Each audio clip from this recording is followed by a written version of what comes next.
We need that clip of Bill O'Reilly that says, "Fuck it, we're gonna do it live." That's what we need to kick off every live That stream. would be good. Cheers! I got my Cheers, light beer boys. here. Rob, I was gonna tell you, I didn't. You've probably noticed that. Oh my I haven't goodness! Look who's on time, guys. And his hair and makeup look great. Sam, you look fantastic. Thank you. Show me that darkness. Where's the darkness? I'm about to pour it. And then, Hello, darkness, my old friend. You were talking about the beer, right? Yeah. Yes. Nice Anyway, shirt, Alex, Bob. you were saying. Sorry. Well, no, I was saying that I haven't, as you know, I haven't hooptied in a while because Right. I had reached out for them about a potential partnership, and they left me on red. You know, they never got back to me. Bastards. They're just like every other girl. So I was like, well, fuck it. And I still have like a full 12-pack unopened in my fridge for the day that might come. But when I was out for my birthday a couple weeks ago, I had a buddy of mine who she also knows I was big into the hoopty. So like I just had like this big bucket of like cheap beer that I was drinking all night. And then she plops like a hoopty right on top. She's like, you got to drink that now. And just because of where I was in the night, I had no other choice but to just chug that thing, man. And that was delicious, man. That was one of the best teas of my entire life. It's hard for you to boycott them, isn't it? But It is hard. you not buying it might put them out of business.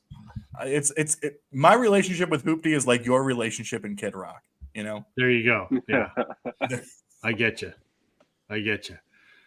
Hey, Cardboard Head Guy, Music Sanctuary, Richard, welcome. Hey, everyone. Everybody. Hi, how are you? Or as Sam would say, howdy, y'all. I don't say howdy, but I'll say y'all.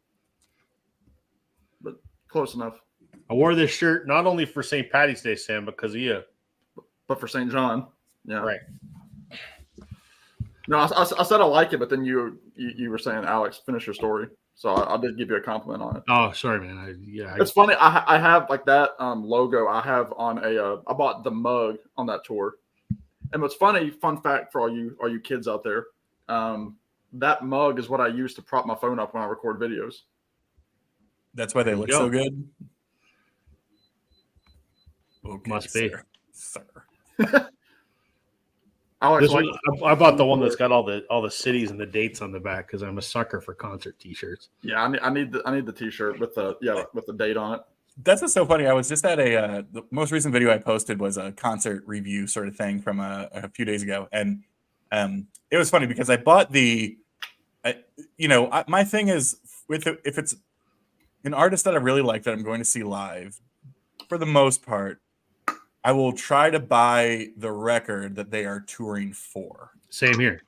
Even if I'm like, it just feels like this was the tour that I was in support of. You're being serious, and the children are being smartasses. And it's a bizarre and upside down world when Alex is the one being serious. Yeah.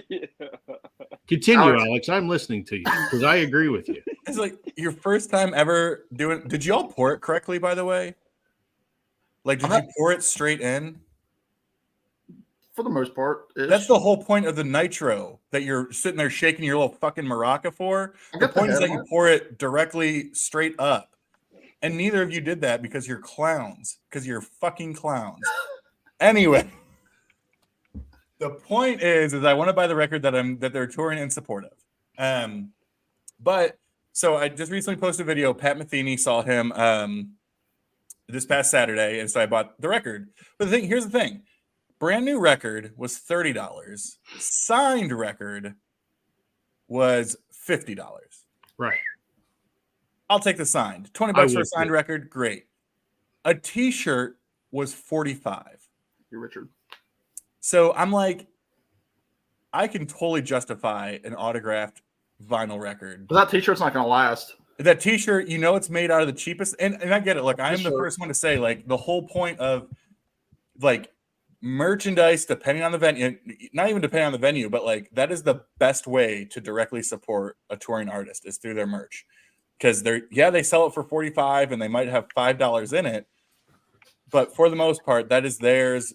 sans what they have to pay, the venue and all that kind of stuff. But I'm sitting there and I'm like, dude paid $45 for a $5 Gildan. No offense, Sam, but like, but then I was like, shoot, I'll pay 50 for an autograph, right? Hey, Steve. Yeah, I mean, Steve at All the World's Been Stage has been making a killing on selling $6 Gildans for $75 freaking dollars. I thought you were going to say for 75 years. He's a smart man. It's 75. So I agree with you. I always try to buy the album if I don't already have it. And I was at a concert last night and I was forced to buy a CD because this artist didn't have it on vinyl. And I went, what That's the a shame. fuck? Alan Doyle. Right. Big time. So You don't know him in the States, but he's a big deal in Canada. And I'm going, you didn't press any vinyl? So I had to buy a CD and I'm like, I don't even know what to do with this thing. Is he like you said we don't know him in the States, but he's a big deal in Canada. So is he like the singer-songwriter musician form of Pierre Trudeau? You know how you might know Alan Doyle and Rob. Great maybe, Big C. know, Great Big C, but he was in Robin Like Real Hood. Big Fish? He was in the movie Robin Hood because he's best friends with Russell Crowe. Yeah, and they like sing together and then play in bands together. I And think Russell maybe around that Crowe time, and- was in Alan Doyle's TV show Republic of Doyle. Really? Oh, I Yeah, didn't on know the that. CBC or CTV or whatever the hell network it was on. Yeah, he did a I couple didn't know that. episodes. Yeah. Could have fooled me. Yep. Anyway, fairly renowned musician up here for the last 30 years and like didn't have vinyl. I'm like, what the hell is this? But I bought the CD because, what are you gonna do? I mean, sure. It's physical media. It's supporting them. Yeah. Right. I did buy the autograph tour poster because I'm like, I have tour posters all over the place. So I'm like, I'll buy the tour poster too. So was that a last minute choice to go to that show, Rob? Or did you No. I bought tickets ages ago. Right. What was the deal? Like, is he totally? Is Great Big C like just totally gone forever? Oh, now, they've been gone now for over 15 years because it was mainly him and Sean McCann were the two main. There's like three guys technically. Yeah. Doug Howlett's the other guy, but he's Switzerland neutral. Alan Doyle and Sean McCann had a kind of a falling out, and Sean McCann had a massive drinking problem. Can't relate. He makes you look like a teetotaler. So wow. they a teetotaler. All in nowhere. Yep. So they're never ever.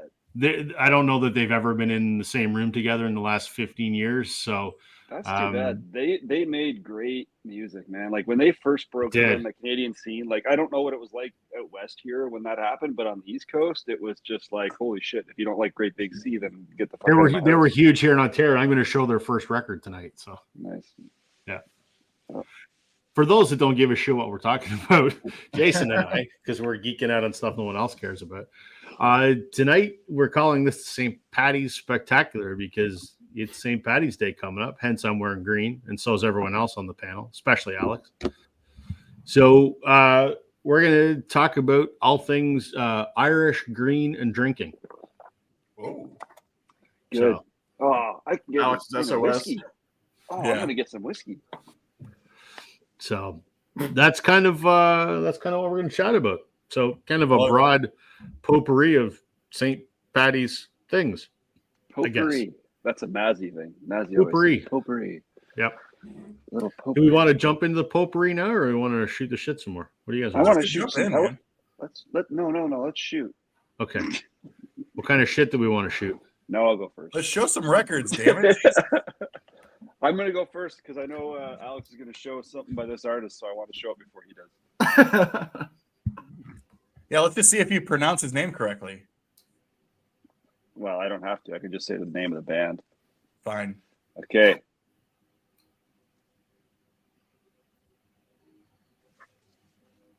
Do I have to say anything? I have to say his name. Rory Gallagher. Rory Gallagher. You don't pronounce the G on the end. Rory Gallagher. How do you say it? Gallagher. Really? Oh, I Probably don't know nowhere. that. Don't know that at all. You've Anyway. used that joke twice already, Sam. 3 times the charm, It's expired now.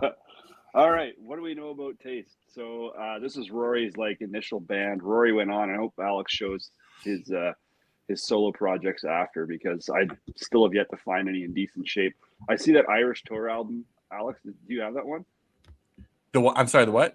The Irish tour that he does, like the I'll show what I have after you're yeah. done. Yeah, But it's everywhere. But everywhere I see it, it's just in garbage condition. Anyway, this is Rory's band Taste. So Rory, obviously from Ireland, from Ballyshannon, Ireland, wherever the hell that is. Born in 48, died in 95, died at 47, liver failure. You kind of wonder why. Oh, look at this, Steve, correcting you. I have a friend who is Gallagher, and he pronounces both G's. Well, I think Alex is wrong then. I guarantee your friend is not Irish, but from Ireland. So this is Taste. This is formed in Cork, Ireland. They were formed in what do I got here? They were formed in 66. The original lineup breaks up in 68. Then they go and work in London with two other guys from Northern Ireland. I don't know. I don't want to get too political there, but two other guys from Northern Ireland. In 69, they put out their debut album, which is this heavy blues rock stuff. This was a great find. Like, it's a little beat up and stuff, a couple crackles here and there, but this is a fantastic album. I listened to it today when I was prepping. Like, heavy blues rock stuff, really good. And then in January of 1970, they do their second album, On the Boards. And this was the one that they kind of, I think Rory was pretty popular and well respected before this, but this is the album that really kind of sent him as a guitarist into a bit of a stardom. And which is funny because there's at least two tracks on this that are very jazz kind of influenced. I think I even read, did you know this, Alex, that he plays saxophone on this? Oh, wow, no, I didn't. Yeah. I don't have any Taste records. You believe that? Okay. So anyway, he was ultra talented. He was really appreciated for his, guitar wizardry, but ultimately, I think he just liked the drink too much and had liver problems and then died out. However, what we do have from Rory, what I have from Rory, is just these two. Still trying to collect his. Yeah, thanks, Record Hound. You're right. This is incredible stuff. I listened to these together today. I couldn't believe how great they were. First track on that debut album. I'm like, I always love, and that'd be a great topic for a video, like first tracks of a debut album. It's like, try to sell someone into a band, right? Like, we talked about this, or someone was talking about this, how, the first track on the B side is so important just because it brings people over to the B side. Obviously, the first track on the first side is ultra important. But I just love the first track on their first album. I'm all in right away. And then, and he's a blues guitarist, which, typically is very electric based. But on each side, there's wicked acoustic work that he does. And I'm all in on anything acoustic, especially when like a rock guitarist picks up an acoustic guitar. And it's like, here's how there's no hiding the missed notes with the acoustic, right? So I'm sure Sam could attest to that. But anyway, so that's my pick. An actual Irishman, an actual Irish band. They made their break when they were in London and all that stuff, but we'll call them Irish. Taste, frontman Rory Gallagher. Jason, can you remind me what label is that on? Polydor? Polydor, yeah. It is Polydor. Okay. Yeah. Look at you. Look at that. Look at that. Outside the sleeve and your little rice paper bowl. Okay. Yeah. Is that a sleeve from Vinyl Storage Solutions by any chance? All my sleeves are from Vinyl Storage Solutions. For those that want to check out Vinyl Storage Solutions, vinylstoragesolutions.ca. Use the promo code Northern10 for a 10% discount. Say that again, Jason. The album I sent to you was wrapped in vinyl storage solutions. No, it was wrapped in love, Jason. Oh, I love you too. Sticky too. Yeah. Moving on. That's Taste. Steve says Rory does play sax and harmonica. It wasn't the drink that killed him; it was the drugs he took for fear of flying. Yeah, I think that sent him into a hospital, Steve. But I think his liver was it not already pretty banged up? I don't know. I trust Steve's word. He reads a lot of books. Dan says you can't just like Rory Gallagher casually. You have to dive deep. It's going to be hard to not pronounce that G from here on out. Well, I'll go ahead, Rob. I was just going to say Record Hound's commenting in Canada, or the early stuff was on Polydor, and it was Atco in the U.S. Oh, was it Atco here? Interesting. Okay. Apparently. Yeah, these are both Canadian presents. Yeah. This isn't my turn, but just because he showed, so I have. Well, you should make it your turn. It's your turn now, then. Hey, it's Well, your turn, okay, Alex. I'll do a double for that because, yeah, Rory was one of my picks too. I actually don't have any taste stuff. I'm always on the lookout for it. I just haven't really come across it. But the one that I pulled just because it has, I think, Ohio connection. This was a Record Store Day release 3 or 4 years ago, and it's called Cleveland Calling. This is part 2. So this was live from 72, kind of one of those Record Store Day lost recording type of, let's call it a glorified bootleg, right? And so, thank you, Rob. Thank you. There it is. Great cover. So to my understanding, so I have part 2. Part 1 came out the year before. I believe part 1 is acoustic, so that's kind of bluesy acoustic stuff that you were talking about, Jason. Part 2 is electric, I believe, or it is. So, but Cleveland Agora, I mean, just not only a historic, not only just a historic, theater venue in Cleveland, but world renowned. I mean, so many great shows, and especially Boots have been recorded at the Cleveland Agora. I've been there so many times. It's weird, like being there as a kid, seeing local bands and all that kind of stuff at the Agora. So it was one of those things of usually if there's like an Ohio connection for these special releases, then I'll go ahead and pick them up. But yeah, Rory Gallagher is what I'll go with. Now, I'll give a segue into my actual pick because it's quick. We picked a bunch of stuff. I got a bunch of Green albums I'll show here in a little bit, but this came up earlier, not to go full history lesson here, but Northern Ireland is a part of the UK. So Northern Ireland as a country is not part of Ireland. However, people from Northern Ireland very, very much associate with Irish. I think the people from Northern Ireland would disagree with that sentiment. Correct. That's what I'm saying. It's a mess, and it's kind of shitty. But that's the whole point, is that people from Northern Ireland would say like we're fucking Irish, right? So here is the segue. Hold on, let me grab the record. Where'd you go? Okay. The segue is that Roy Gallagher, obviously an amazing blues guitarist from Ireland. What's funny is this was a guitarist that came on the map years later in like a metal band in the 80s, but they were always ask him, who was your influence growing up?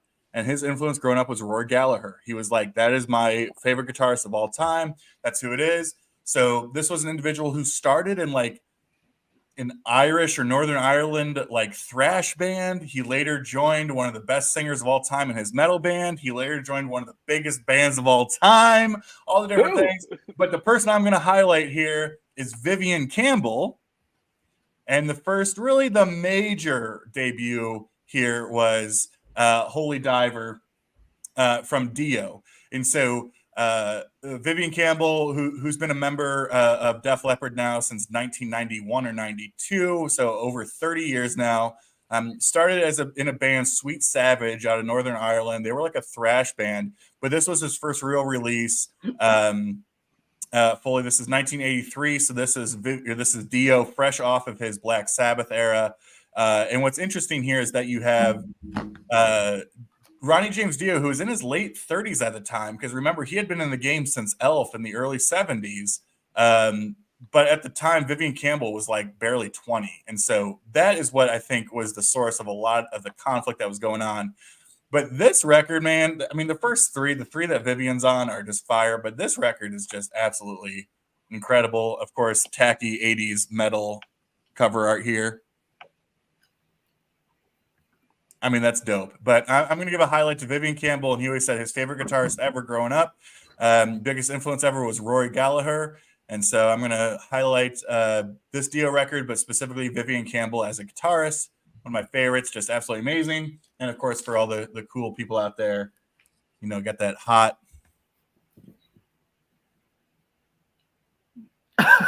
Sam, do you see it? Can you see it, Sam? I see it. That's his John Hancock. So there you go. My favorite actor in Mad Men. Your favorite type of hand, we know.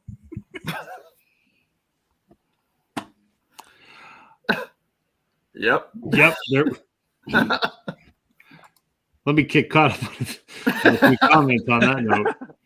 Dan says he hopes someone picks the Irish Rovers. Maybe. The Rovers. And then there's a bunch of people saying hi. I'm just going to say hi rather than show everyone's comment that says hi, hi, hi, hi, hi. So, hi, and we're going to ignore John's comment because it's a dumb comment. FVA says Rainbow in the Dark is a killer track. Well done, mon frere, which means my brother for those that don't speak French. Well done. Thank you, mon frere. Merci beaucoup, mon frere. French fry. Gary Moore taught Vivian Campbell the guitar. Listen, Dan, listen, if you would slow your freaking roll for once in your life, you would understand that Gary Moore is coming up next, okay? But instead, you want to get all friggin' Dan Goucher about it. Sit down, sir. It's coming soon. All right. On that note, Sam, do you want to go? Yeah, I'll go, and I'll show a non-Irish person just because it's a potpourri. I'm going to show Van Morrison, Bob Dylan, Tom Petty. Van Morrison, the non-Irish men. Anyway, no, this is for Steve because this is the song I believe, Steve, that got you into this album. I'm gonna go with the Dirty Knobs because Ireland or dirty. They like to knob around. I don't know if it's the same way. I've shown this album several times. This is their debut called Reckless Abandon. I appreciate being there we go. I like to be the center of attention. Well, I'm not sure where the Irish connection is here, but I'm listening. Well, there's a song, Rob, in the middle of the album called Irish Girl. Oh, yeah, you're right. Which is according to Mike Campbell, that's kind of like his little tribute in terms of writing to Van Morrison. It's a cool little like breezy kind of tune. I don't know. It doesn't sound like anything, but I mean the music video for it's really cool. They're like in this like marionette box, and it's very, very it's sublime. It's a great little Irish type ballad on this album. So I'm going to show that because there's not much more to say about it, but I'll go ahead because I know how we do in this stream, and I'll show another song that doesn't relate to Ireland, but I kind of went with no, wait a minute. Here we go. Yeah, I'll just do this because I'm talking about Mike Campbell. I'll go ahead and show this one. The big one, You Got Lucky. Obviously, we're talking about St. Patrick's Day, the four-leaf clover. Luck is the big thing in the air. So big single off this album. This is Long After Dark. Kind of an underappreciated Tom Petty album in his whole lexicon. The other kind of hit on here was Change of Heart, which also had an MTV video. But You Got Lucky has like this really cool like Mad Max kind of music video that was in MTV. I'd say that it was the first album to fully feature Howie Epstein on the bass, who came from Jackson Browne's band. I think he played with Del Shannon as well. And it was funny because I think Petty kind of like swooped in and took Howie away from Jackson Browne. And like he was like Jackson Browne's secret weapon touring because he was a great harmony vocalist. He could play a really good bass line. And he was a younger guy. He got into production later on before, unfortunately, he heroin took over. But it's a classic Petty cut. Again, Lucky, with St. Patrick's Day, I had to show it. And it's funny, it's not at all my favorite song on this album, but it's one of my early memories of seeing Tom Petty was that video. My dad showed it to me, and then I have there's a DVD called Playback that has all the big music videos that came out probably like 05 or 06. But yeah, You Got Lucky, Tom Petty, and then Irish Girl by his buddy Mike Campbell and the Dirty Knobs. You got lucky, babe. Yes. Well, Rob, please go. That concludes our karaoke for this evening, hopefully. You got a stuffy nose there, Alex. So, where are we here? Richard says Dirty Knobs is an awesome spin. I agree. John's leaving already, and I hope it's not because I said his comment was stupid. I mean, it was stupid. Richard should try the record. No. What am I going to show? Well, I mean, I don't care that John says it's low-hanging fruit. It's my stream, so I'll show what I want to show. we can't talk about Ireland and not show some U2. So I You're did not pull correct. Joshua Tree because of you. I actually own a U2 album.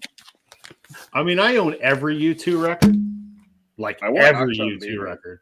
So I mean, I just pulled one. I closed my eyes and pulled it, and it just so happens to be the first best of. So, which actually is actually pretty outstanding because it's got all the earlier, like, up to sort of the Joshua Tree era. So it's got all the awesome stuff on it. I have every studio album. I've got a lot of the 12-inch singles and whatever. So 3 Irishmen and an Englishman. Arguably the biggest band to come out of Ireland. I'm not saying they're the best. I think they're the best, but simple as that. It's Ireland. It's U2. I mean, what the hell more? They have to be. They have to be the biggest, right? Yeah. Commercially, they're the Sales-wise. biggest. Yeah. Who would be number 2? Who would Out be of the Ireland? second biggest? Yeah. The Pogues are big in the UK. There's Chris is talking about the Pogues, and when I was looking up stuff today, like, who's in Ireland? Like, what's an Irish band? The Pogues. I don't know anything about the Pogues. I've just heard of them. But I got another big Irish one coming up next round, but I don't. They were big for a period of time, but yeah. we'll see. Okay. So, what's the over under on U2? Yeah. Number 2 has to be Thin Lizzy. Yeah, maybe. More on that later. Right. I Okay. assumed Alex would chime in with that. So, Alex, Jason, that means you're up again. Okay. This is the only other offering I have. Hopefully, John will Actually, come an back Irish now that we're band. done U2. Yeah. Okay. I don't have any vinyl on these guys. All I have is 2 best of albums on CD. How And dare you show CD, Jason? I know. I'm sorry. Formed in '89. How dare you? The lead singer joined a year later. Debut album was '93, which I don't have because I only have 2 best of albums, and I wonder if this is who Rob is thinking about showing. And that is the Dolores Band, known as the Cranberries. Dolores. Yep. Dolores. Stole my thunder, man. I'm sorry, I only have so many. Zombie, Anyway. right, Alex? At least you can show some Rob- vinyl, for God's sakes. Rob, chime in. I don't know a lot about them. I know what's on these greatest She hits. did. That's what you know. I loved that voice. Like, so the best thing I was like trying to research the Cranberries to know a little bit more. I'm going to read you something that was pretty awesome today that I found, and it's the other guy in the band recognizing her voice when she started singing. So the story is she's 18 years old. She bikes over to the band tryout. She's holding like a keyboard. The keyboard's broken. It's just like this piece of crap. She shows up and she does the tryout, and these guys react to her voice. We were immediately blown away. Her voice was something special. She was so small and quiet. Then she opened her mouth, and this amazing voice, this huge voice came out, like huge voice for the size of her came out. And they acknowledged, how come she's not already in a band? So, like, I know the songs of the Cranberries. I know the name of the Cranberries, but all I ever really paid attention to was, who the hell is this chick? And her name was Dolores. And that's the only thing I ever really knew about the band was just how Sam's back was just how great her voice was. And there's a wicked video. Did she do Tiny Desk concerts? I think she did. There was a And- Cranberries concert like in 2010. Yeah. And it was just incredible. And even later in her life, she could still kind of, hit those notes that she was famous for. So, Rob, by all means, jump in and kind of, lay on the I mean, I don't have down. I don't know much about Show them. us I don't some have a hell of a Cranberries. lot. I don't have a hell of a lot more to add. I wouldn't say that I'm a massive Cranberries fan, but I mean that's part of the soundtrack of the '90s in my mind. It is. They were, Yeah. It was huge. Like, you had the grunge movement, and then in the later years you had, a couple different bands climbing in. But she was probably the more, for my ears at my time and my radio stations and stuff, she was the dominant female voice on the radio. And so that's how I kind of got to know her, right? And it was only after the fact that I started grabbing a couple best of things, but trying to find an original of those early albums. What's that first one called? Everyone Else Is Doing It. Why Can't We? That would be a grail item to own for sure. And she had finished recording a final album that they released, a year That's after she right. died. Yeah. Yeah, with the dudes. I mean, all I've got is a greatest hits too. It's called Dreams the Collection. So I mean, I think they're whatever the one really huge album was. I thought I read somewhere that's getting repressed or already has been repressed or no, it has been because I saw it in the record store. They do a lot for record store day. Like I've seen Cranberries releases the last couple of years. Yeah, he died. Yeah. So I mean, I don't have anything more to add that you haven't already said. So. Yeah, but like I love that story though. Like I'm a big sucker for stories of how the origin stories of bands and stuff. And the fact that she's like the girlfriend of a band member's sister's friend or something super distant. Like, hey, I got this girl that can sing, and she like bikes over with this like broken Casio keyboard, according to Wikipedia anyway, and like she just nails it out of the park. They give her a demo tape, she records some stuff. And then just blows everyone away. That's kind of like how Alex and you ended up on the stream, Jason. You were just a friend of a commenter of a friend. Yeah, just a very distant rogue individual. Yeah. I mean, Alex is obviously Dolores with those pipes of his. Yeah. I always just appreciated how, and I think a lot of it does come down to like. Can you sing a little zombie for us? Well, listen, that's the point here is that it's the same thing with you too, in a sense of like, there's a darkness about a lot of obviously the lyrics, but then obviously how it is also expressed. Because like you would hear like Linger and like huge hit, whatever, but like, whatever. But then you heard Zombie. And I know people are probably tired of hearing Zombie, but like you just think, like that song just freaking it's heavy. It's just it's menacing, man. It's just so dark and we'd like to hear it right now, Alex. Listen, Rob, it's too early for that, man. It's too early. I'll risk the copyright strike if you give us a few bars. In due time, sir. It's a long episode, bro, Leon. Touche, my friend. Just pour them up, boys. All right. So where are we here? We are Dan is asking you a very intelligent question, and I think one that deserves debate. Why does the Lucky Charms leprechaun always get his ass kicked by the kids? That's a good question. Because he's full of gluten and marshmallows. Okay, but no, because Lucky Charms, the whole basis of Lucky Charms came from the creation of people who mixed Cheerios with circus peanuts, and Cheerios are gluten free. So Lucky Charms came from mixing Cheerios and circus peanuts, because circus peanuts, like those styrofoamy, they're nasty. They're like banana flavored peanuts. Right. That is where they got. Is that true, or are you just talking out of your ass? Both, because it's like no, but that's how. Really? Listen, I'm a history minor. I'm a history major, and I didn't know that. Major, minor. Hardly knew her. Right. Oh, fuck. Third time. We can't use that joke anymore tonight, fellas. Y'all ruined it. Y'all ruined it like you ruin every other joke. You went to the well too many times. Alex is angry, Alex, tonight. He is. Well, it's because he can't have any hoop tea. That's the problem. Those bastards won't call him back. To all those watching, boycott hoop tea. I'm cool. Well. So Richard's saying he saw the Cranberries and Alanis Morissette in Baltimore in the 90s. That would have been an all right show. That would have been a great fucking show, man.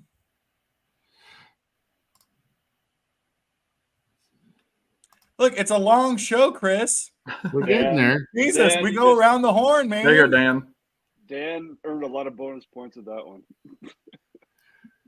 Douglas Gilbert. I don't know if we know Douglas. Hey, Doug. Welcome. Hey, Doug. We don't know if he goes by Doug. First of all, he could go by Douglas. Or it could go by Dougie. I don't want to get in. I don't know. Listen, I don't know if that's true. I would just say somebody do a Wikipedia search or something. I don't know that the Straubs are and Dave Cousins and all them are from. Other than Lucky Charms. I think they're from like West London.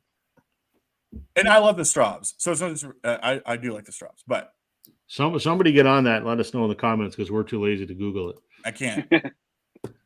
Alex might like Mama's Boys from the 80s. Fuck, Dan. What does that mean? Were the Breeders Irish? I don't know. Aren't they from? They're from Ohio. They're from Dayton. Well, you would know being the Ohio man. That's right. Leaf Hound for the $500 obscure OG pressing. Leaf Hound is wild. That's good stuff. I got that. Remember to remind people what OG stands for, Alex. A deep cut. Let's see. So Growers. Dan's asking if Steve has it. Steve says, I have growers of mushrooms, but it's a repress. And Dan says, that's cool. And That's what I Steve got. says the Strubs are from You England. should exchange numbers, fellas. Yeah. Text each other. Get a room. All right, Alex. Well, we go. All right. Well, another big, the other huge, at least for the music I'm into of Irish bands. I love this band. They're one of my favorite hard rock bands of all time. This is when I start getting nervous because I know Steve at All the World's a Stage is just creeping in the background with his big mullet, just sitting there thinking, that fat fuck in the pastel purpley ass dumb looking polo, he's gonna screw this up. And I just want you to know, Steve, I feel your breath on my neck, man. But, I think one of my favorite bands of all time. I just think that they have a catalog that even their early stuff that is nothing like what they became known as. I still like it. I still dig it. And I think there's just a certain amount of charm with it. It got brought up before, but I'm talking about Thin Lizzy. Fully Irish band, just amazing. I just think one of the best underrated hard rock bands of all time. A pretty stable-ish lineup, but then obviously some changes that came after the first several records. But the first record I'll show, this was the one I pulled, mostly just to flex a little bit. Thin Lizzy, thank you. Hi, Sam. Why does it It's funny, Rob, being on that other side, they need to figure out a way to do this in a way that makes sense. So that you could switch who's going to be the big screen before you make it the big screen. It's tragic. I'm going to work on that. Now, there might be a way to do it when we change back. So I'm going to try it on the next round, and I'll see if I have a theory. Okay.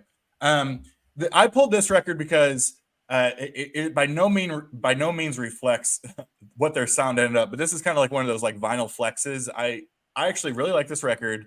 Kind of rare. And it's got that fat promo sticker on it. And there's nothing that the VC loves more than a fat promo sticker. The PH. Right? I'm talking about Thin Lizzy. Now, the last record that they did before, Thin Lizzy really became known as the sort of dual harmonizing guitar leads with Scott Gorham and Robo, Brian Robertson. That became known as like the signature Thin Lizzy sound. Really started Nightlife in 1974, went on to, Jailbreak and Bad Reputation and Johnny the Fox and Fighting and then so forth and so on. And so many great records.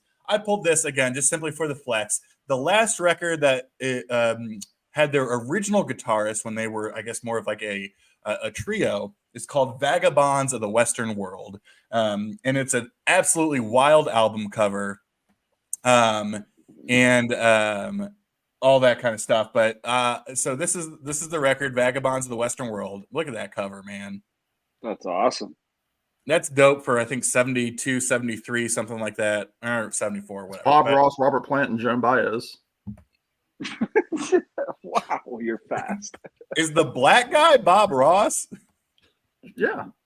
Okay. So no, it's Bill Bob Ross Lynott, with a sunburn. And since everybody's getting after me for the pronunciations, for those out there, it's Lynott, not Linnet or Lynott. It's Lynott. Phil Lynott. Rest his soul. Or we know if he's French. So the early Thin Lizzy stuff is very like traditional Irish kind of folky type stuff.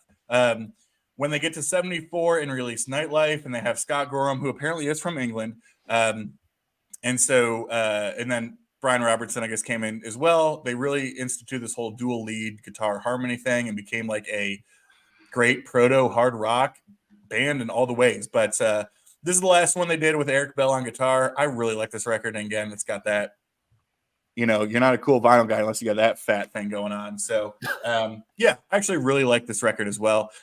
But there's more because, as someone screamed at me earlier, later on, Brian Robertson was sort of in and out of the band. And so they brought in a different guitarist on a number of different records. But all the records are great. I will totally say that. And so even when he was gone, but I think in the late 70s, this was 79, I believe, 78, 79. They put out this record called Black Rose. And this features the great Gary Moore on guitar. So Gary Moore, who's a Irish, I guess Northern Ireland, but Irish guitarist, great stuff. He is more of a blues guy. He's more of a jazz guy. He kind of does whatever he wants to because he's just amazing. But the record I'm going to show from Gary Moore also is called Coliseum. This is Electric Savage. Yes, this is like mandatory jazz fusion out there. If you're a fusion guy, this is outstanding. Coliseum 2, which is kind of Coliseum with like an asterisk by it, but this is great stuff. So this is Gary Moore about 5 years earlier. He would later go on to join Thin Lizzy for the Black Rose album. Irish. That's it. Sorry. Steve, I'm sorry I let you down. She seems nice. Don't worry. The feeling of disappointment you feel, I'm used to. You're just like my father. So thank you. Well, he is my father. God. Oh, he's gone. He's gone. That's it. He just good night, he just turned around and jumped out his third-story window. Alex wasn't feeling it tonight. That's it. He's gone. Bye, Alex. We'll miss you. Yeah. What are we going to say here? Sam, I guess. I will do it. Again, kind of a twofer here. It's the same artist, but there are these two albums I wanted to show in particular. Just like Rob mentioned, you can't have an Irish conversation without talking about Van Morrison. And Rob kind of teased earlier that I was going to talk about him. Of course, I'm going to talk about him. I was being a smartass. Sorry, Sam. Jeez. No, we love you, Rob.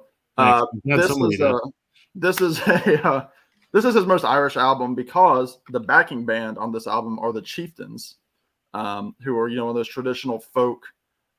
Jason, one of those traditional folk Irish bands. Yeah, there it goes. This has the song Irish Heartbeat on there, right, Rob? And it was a solid song. It was kind of a minor hit for Van Morrison. I know you know that, Jason. He also I got a question. You keep going though. He does some like traditional Irish songs like Carrick Fergus, Star of the County Down, again famous songs in the Irish folk tradition. But again, Irish Heartbeats on here. Celtic Ray, which he's done a couple different times, some instrumental, some with lyrics. But yeah, it's just called Irish Heartbeat, Van Morrison and the Chieftains. Check it out, Steve. I'm talking to you. I'm sure you know it. And the other one, this is kind of a tribute to my buddy Alex right over there in the corner. I'm going to show Van Morrison again with the album Hard Nosed the Highway. And the reason I'm showing this album in particular is first, this is probably his, I would say his proggiest looking album cover there. Sorry, Sam, I forgot to give you the full screen treatment. What an asshole. Oh, it's okay. I'm used to. Jason was distracting me. I apologize. Well, he is a distraction. He's up there in BC doing his thing. I got to stop reading text messages Jason sends me while we're live. Until one day it's going to be. He's like the boy who cried wolf. One day he'll actually need our help, and we'll say right. But the song he'll be sending the text saying, "Call 911. There's a bear breaking into my house," and we'll just ignore him. And then a bear will come and bite his head off live. That would be great if that happened. That would be memorable for you. Yeah. Then we could split all the monetization of the stream that you get. Yeah, that'd be great. No, the song that I want to point out in particular on here is the song "Being Green," which is the Kermit the Frog song. He does a cover of it on here. Very, very well done in a very Van Morrison way. On top of that, it sounds like it's his own song. He just calls it Green on this album, but it's really Being Green, Kermit the Frog's signature song. And the way that he sings it, I mean, it's just so smooth. It's almost as smooth as like smooth whiskey, smooth non-fat yogurt. I mean, it is just a super, super smooth album. Yeah. Hard Nosed the Highway. Tell the viewers, me, like, give me pretend I'm in 4th grade and I don't know shit about music, which is kind of where I am at. Sell me on, like, give me the Coles notes and the rest of you jump in. Like, educate me on Van Morrison. Obviously, I know, like, his massive hits. I know the names of his albums. I have Moondance, and I know Crotchety Old Man is awesome. Yeah, so that's what I understand is like the later Van Morrison is a seems like an asshole, and his politics are a little maybe divisive at best. Like where did he begin, and how did he end up being the guy that everyone seems to hate now? Well, I mean, obviously he started in like the garage group Them, like one of those British invasion type groups, Gloria, and Here Comes the Night. And so like I think they did 2 albums with Van Morrison, then they did a few more without him. The first album that he did was called Blowing Your Mind, which had Brown Eyed Girl on it, which he kind of disowns that as his. It's one of those albums where he kind of disowns it as his debut because it has a bunch of like blues covers on there. It's got a few of his originals like Brown Eyed Girl, and so he goes from Brown Eyed Girl into Astral Weeks. That's the second album is Astral Weeks, which is like this like stream of consciousness kind of jazzy, folky, kind of album. It's freeform. And so he's got this, the string of hits in the 70s, Moondance, Tupelo Honey albums, St. Dominic's Preview. They all had, top 40 hits on them. And then he kind of into the early 80s, he was really getting into like heavy reading and poetry and that sort of thing. So a lot of his lyrics had a lot of, literary references in them. They had a lot of, he was really getting religious at that time. So a lot of religion and gospel was seeping into his catalog. And so like he was like a few of those albums in the 80s had some, spoken word kind of poems that he would write. But then he kind of came back around in the early 90s to really going back to like blues music, which was his first love, like with Them. And so, he goes all out with albums like The Healing Game, No Guru, No Method, No Teacher, which was, in the 80s. But his 80s stuff is very maligned, like a lot of those guys that came out of the 60s, because, people said the production is this, production is that. But for Van, it was more because of the lyrical content, which I love. Like the album Beautiful Vision, which I'll talk about from 83 or 4. That's one of my favorite Van Morrison albums. And then, he got into the early 2000s. He put out a duets album like a lot of the older guys do. He did a lot of his albums were cover based. Like he would throw in a few originals and cover, blues and, country songs. He did a full country album in the early 2000s. So he's always been somebody that's always talked about, he's always hated his celebrity. So he's been crotchety about that since the beginning. I mean, you hear the song like "I'm Not Feeling It Anymore" off of his album "Hymns to the Silence" from 1991. That's about him, hating his fame, and he's talked about that for years. And there was a time that he was afraid to go on stage because alcohol was taking over, and he was stage fright. And that's kind of like the rumor about The Last Waltz is that he was kicked off, like he was essentially pushed onto the stage of The Last Waltz because he was, worried to go on stage. But anyway, I could keep going about. I'd be worried too. That was a horrible velvet tracksuit he wore on The Last Waltz. Sam, that's incredible. I ask you about an artist, and you can just give me the A&E biography of the guy. Like people that are watching this, like, do you appreciate how like I don't know shit about music. I'd love being on YouTube, and I'm basically my philosophy is I'm learning, watch me learn kind of thing. And then Sam and Alex and Rob, like you guys know so much. But here's the thing: our level of knowledge, unbelievable. But our level of just spit out a whole biography and a discography about this guy. It's good for you, man. Like that's super cool. Yeah, I could have been lying about it. But here's the thing. Here's the thing. Know that you're honest. So. Thank you. We have that amount of knowledge on a very select group of artists. I could spout that amount of knowledge off on a handful of artists, and so could Sam. But if you ask Sam to say, give me the biography of Axl Rose, I'm sure Sam would be probably done in about a minute, right? So what Rob is saying is that I'm an idiot, except for like 2 comments. No. That's not. I'm not as smart as I'm showing myself off to be. No, you're incredibly smart. That's incredible, Sam. Anyway, I'll just shut the fuck up. I will not hesitate to ask. It's impressive. So take the compliments. And Rob can give similar information on Kid Rock. I mean, the man is a prog genius. What can I say? Long, breezy hair and all. That was so good. I feel dirty just saying his name. Anyway, we got some comments here. Where am I here? Let's yes, it was my turn to lose my shit because Jason was being a smartass behind the scenes, which you guys didn't see. I guess Alex has left us to jump out his window. Why do the Boston Bruins always hoard Irish hockey players? I hate the Boston Bruins because I'm a Habs fan, and I don't want to say anything more. Some Irish comedy stars. Graham Norton. Oh yeah. Dan says he stopped listening to Van Morrison after 1979. Okay, so why is that? Like, Sam, where are you? Like what Sam. happened after 79? Is that when you went into this like poetry kind of phase type of thing? Here he What goes. happened after that? I was about to go get myself another beverage, but I heard Dan. I gotta defend Van. That's what happened with a lot of people, because just like a lot of people, the top 40 hits started declining. I mean, you can even say the same thing about like the Rolling Stones or Dylan, to an extent, because the critics were panning him for his albums that said sounded the same, blah blah blah. But up until last year, in my opinion, Van never made a bad album. Like all the stuff had like 2 or 3 redeeming qualities about them. And like again, 79, he kind of went into like there was kind of like some like ethereal kind of stuff, but it works with Van because Van uses his voice as an instrument. Like he uses like a trumpet or a jazz instrument because he can scat, he can do like the whole ad-libbing and that sort of thing. But again, it's one of those things like you need to give him a chance. Listen to the albums like Beautiful Vision or Avalon Sunset. Like that stuff has some killer stuff on it. So there you go, Dan. Try those out. Dan said that. Yeah. It was Dan. Yep. You can go get your drink now, Sam. Thank you, Richard. Richard says he learned so much watching Sam. Except Isn't about that Axl Rose. insane? Watching Sam. Well, I didn't mean it that way, Sam. Jesus, man. Cut me some slack. It's been a long day.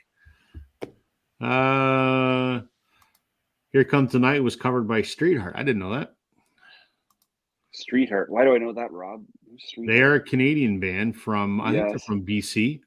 They covered, I've got a couple Streetheart records. They covered some Stone stuff, and they were in like I want to say like late 70s, early 80s. They were Like, is that like an April Wine kind of sort of vibe to them or something? Or is that? they're kind of like a honeymoon suite kind of thing. Gotcha. Yep. That's kind of what I maybe call it. Richard, Dan's going to go down the Dave Allen rabbit hole one day. Peter Green was Irish. I don't know if he was. I should know that as a big Fleetwood Mac fan, but I've just always assumed he was. I didn't think so. Well, let's go to the Google as we're waiting for Sam to come back and Alex to maybe return. I don't know what happened to Alex, but yeah, Dan, I'm a massive Peter Green fan. I'm embarrassed that I don't know his actual birthplace and date. Like, let's see here. I collect anything that Peter Green does. I have a bunch of shit on my want list that you could have just talked about Peter Green anyway, because his last he name. was born in. Grab that album? I should just go grab the Peter Green album. But Peter Green was born in London, England. yeah. So. No, but he's green, so that's Irish. That's what I'm saying. Like you got to talk about him anyway. You didn't want to get into a scrap with Terry O'Reilly of the Bruins back in the day. Bruins suck. Of course, my Habs suck even more. So, all right, my turn. I don't know. Alex get fed up and leave or what? I don't know. I think it's all right. Come up. Jason. You're going to know this record because we talked about this before, but this is a big one. No one else watching is going to know unless you're living in the North. Do you remember this? Oh, I got a full. Oh my God. Hold on. Great Big Sea, Play. Was that their first? Like this? It was their first. Like huge. Like. All right. So here's the deal. Great Big Sea was. They are long since defunct. They were a folk rock band from Newfoundland, Canada. And you may go, well, that has nothing to do with Ireland. Au contraire, it does. Newfoundland has its own kind of music that is really, really, really heavily influenced by Irish folk music. And a lot of the population of Newfoundland is of Irish descent. So it's a lot of,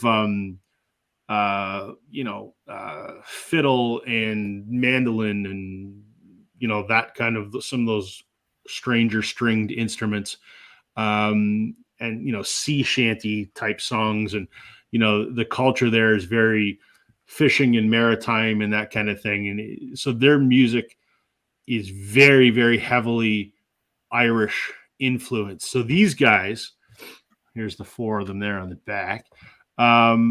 They were the first to really sort of popularize East Coast folk music across Canada. And they actually had some success in the US as well. I mean, these guys are legendary. They were together for 15 years.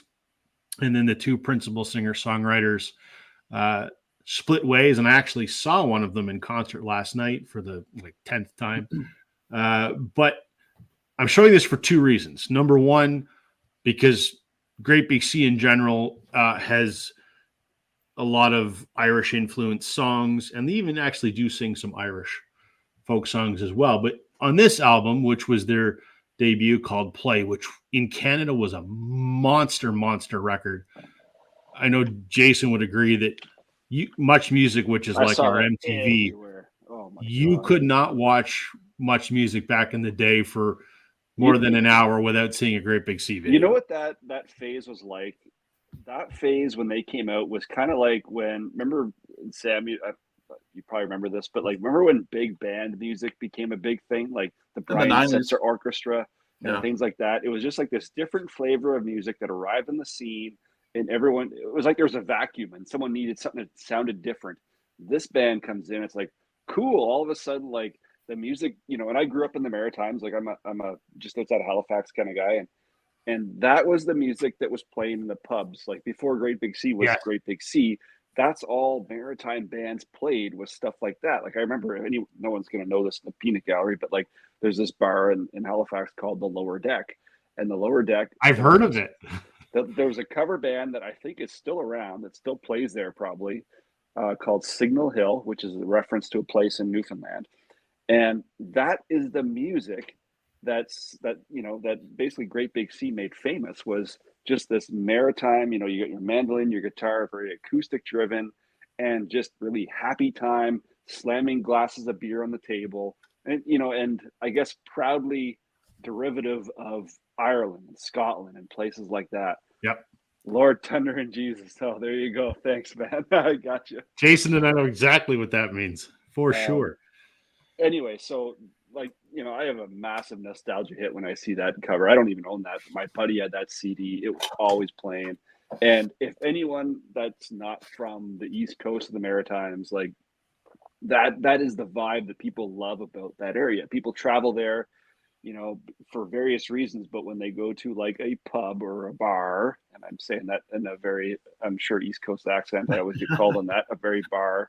That is the vibe that you get, and it's just makes you feel good and makes you want to have a beer or a drink or whatever. It makes you want to have a good time. You don't have to have a beer, but I'm not from the East Coast, but I know a lot of East Coasters, and there's a thing in the East Coast, and maybe Jason can explain it better than I have, called a kitchen party.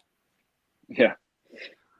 And essentially it's when people get together in Eastern Canada, you get together in the kitchen and everyone has a beer and everyone grabs an instrument and they just start playing.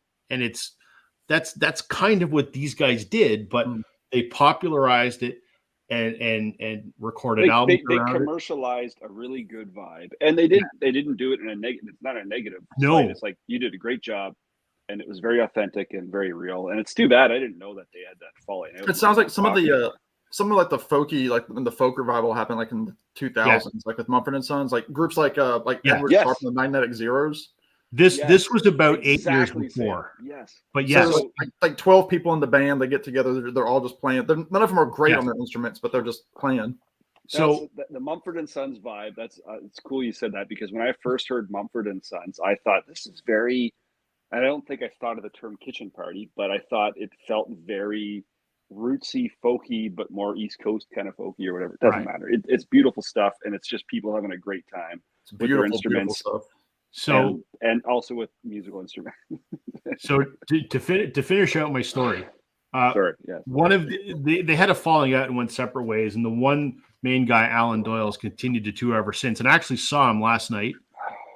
That's him right there. And that's my pal Kendall, who's his fiddle player.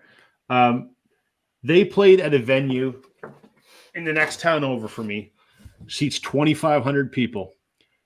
And I have never seen a concert in a theater with 2,500 people on their feet the whole time, dancing, clapping. He was just like this. The energy in that room. I mean, I've seen him 8 or 9 times already, and he does that he works the crowd into such a frenzy, and everyone is singing these Newfoundland drinking songs, and everybody knows every word, and it's just an incredible concert experience.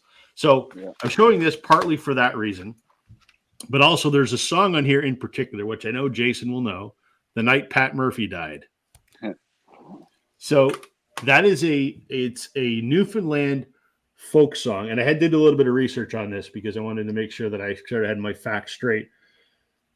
It's attributed to a guy named Johnny Burke that wrote it sometime in the 1920s, they figure, and it's a song about the antics that a group of friends get into at a traditional Irish wake.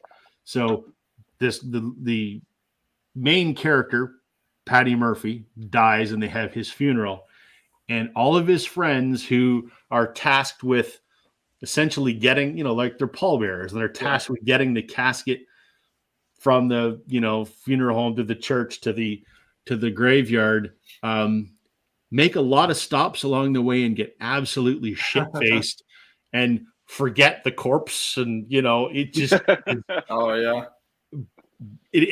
Everyone knows every word to it, and it's about an Irish wake, but it's about people getting absolutely shit-faced, and it's done in that style of Irish folk music. So, and every cover band across Canada will play that in a pub or a bar, and everyone will sing along and love it.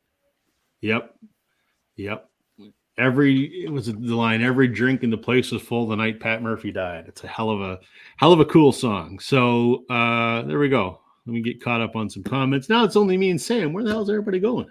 And you're taking up all the screen. So I'm not that important anymore. There we go. I could go away. I could go away too, Rob. I could too. Hold on. Let's just go dark, and they'll just listen to us talk. It's a blackout here on YouTube. There you go. I don't know if Alex literally did jump out his window or if he had to go have a poop. I don't know what he's doing. No, he's doing all right. He just had something else come up. Well, he could have told us. Like, geez. Anyway, Great Big Sea did an awesome version of Slade's Run Runaway. Yes, they did. They did a lot of cool stuff. This was the one album that kind of made it, I think, a little bit in the States. It was their live album, and they did stuff like Lukey's Boat, Old Black Rum, a lot of those sort of folky drinking songs, which are just Old Black Rum's got a hold on me. They did that last night, man, and everybody was singing that song. It was pretty awesome. I saw someone else mention in the comments the Lumineers, another great kind of folk rock. Everyone feels good. Everyone's clapping and stomping their feet and I don't know how you cannot enjoy that kind of music. Stomp clap kind of thing. Yeah. Mm-hmm. Great Big Sea did an incredible version of End of the World. REM. Yeah, the REM song. Yeah. Except that Great Big Sea does it about 10 times faster than REM did it. And they did it again last night. And I was so they do it in 30 seconds. Yeah, pretty much. It's a blur. Richard says he remembers seeing street art albums in record stores in North Dakota. Cool. That's where you're from, Richard. And we did that one. Street art was consistently good. Ashley McIsaac, another East Coast fiddle player. Yeah. Who was like a splash in the pan. He was big for a couple of years and then just disappeared off the music.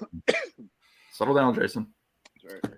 A kitchen party is kind of like when bluegrass folk get together and jam for hours. Yeah, that's a really good analogy.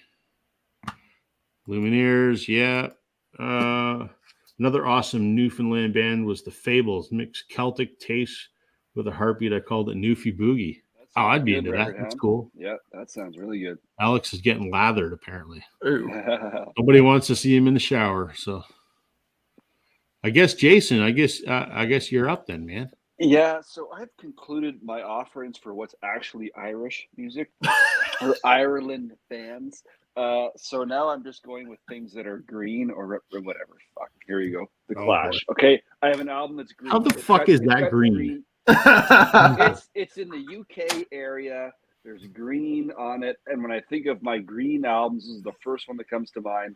And I wanted to talk about this album because I'm not full screening you for that. That's bullshit. that is okay. I was going to show this, I think, No, last week before you yelled at me.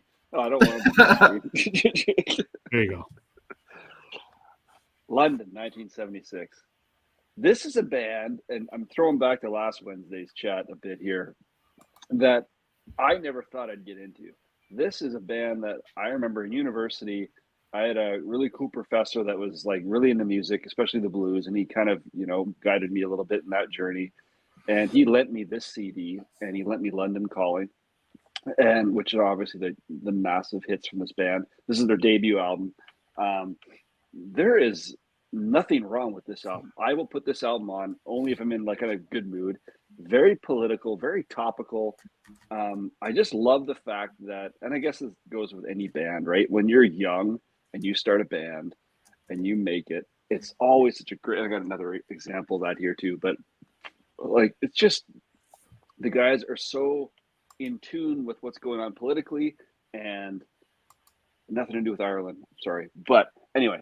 Debut album, 1977. Mick Jones, Joe Strummer, the two lead guys in the group for sure. They represent such like crazy change. Well, I would say that I don't know the genre well enough, but it sounds like these are the guys that kind of started the sort of the Brit punk sort of movement. I keep moving this around. Sorry. I'm trying to hide my face, but not hide my face too much. But just hide your shame for copping. Hide my shame. Green album. It's got green on it. It's not a green album. It's greenish. I would say it's more green than black and white. It looks like black from here, but yes. Anyway, green album. Fine. Well, we don't have many people on the screen, because Ireland loves, to be associated as the UK. I'm sure, just like Aussies and the New Zealand people love to be, confused. And they've never clashed with one another. Slow clap. Yeah, anyway, I ran out of friggin' Ireland options. I have some other totally off the wall non-Ireland options here, but it's green. There's green on it, and when I think of the color green and what vinyl I have, that's the first one that comes to mind. And I'll take any opportunity to talk about that album. It's better than song. Every song is a friggin' hit on that, and it's out of my wheelhouse, which I'm kind of proud of. Like I never thought I'd be like into that band. I'm not into it because people might think it's cool. It's just like, wow, I didn't think I would like this music, and sure enough, I do. Short, powerful songs that are actually intelligent, very observant politically. Anyway, that's about it. Sorry. It's a beautiful album. Beautiful, beautiful. Dan mentioned a band I forgot all about, the Dropkick Murphys. Oh, I mentioned my cousin Ethan a lot. He loves the Murphys. Yep. I just think of the movie The Departed when I hear that. Aren't they also in wasn't that Gangs of New York? Aren't they in that too? Oh, was that DiCaprio? I don't know. The Boondock Saints are one of those movies. Oh, you're right. Jason, Richard wants to know, no Cactus World News albums? Don't know it. I have a Cactus album. You got nothing to say.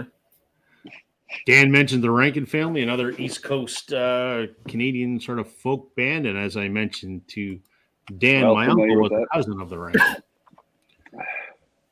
Not that I really give a shit.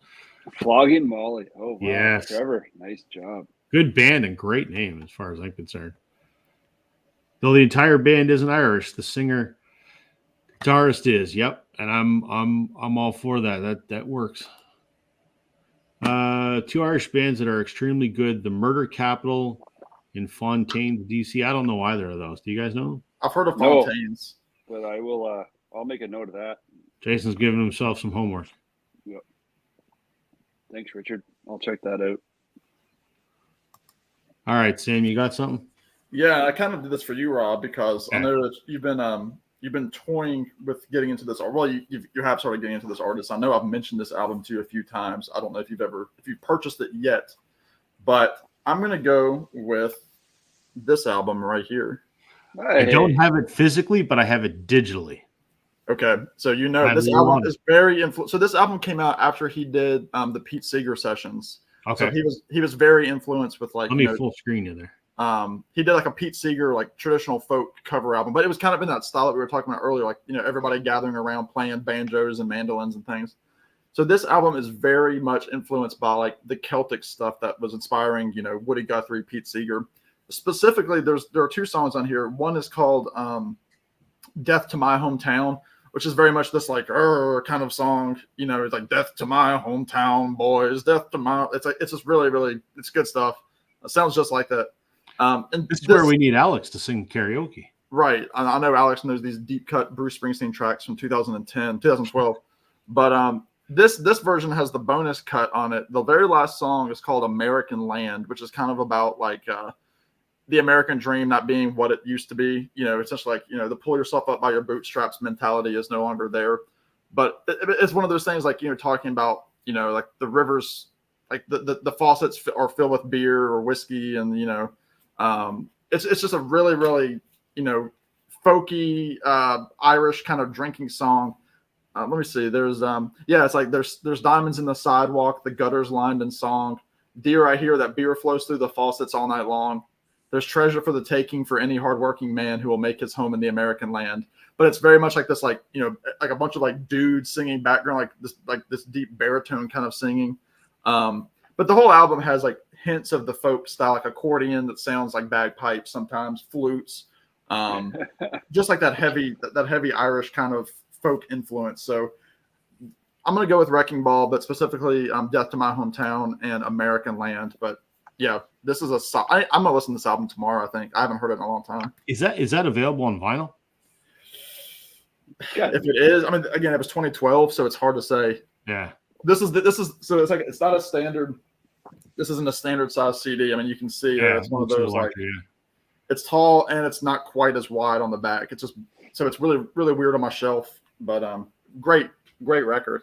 Some people panda a little bit because there is one song that has the song Rocky Ground has like a little bit like a hip hop kind of thing, but Tom Morello is on this album. That's when he was kind of hanging out with Bruce for a bit.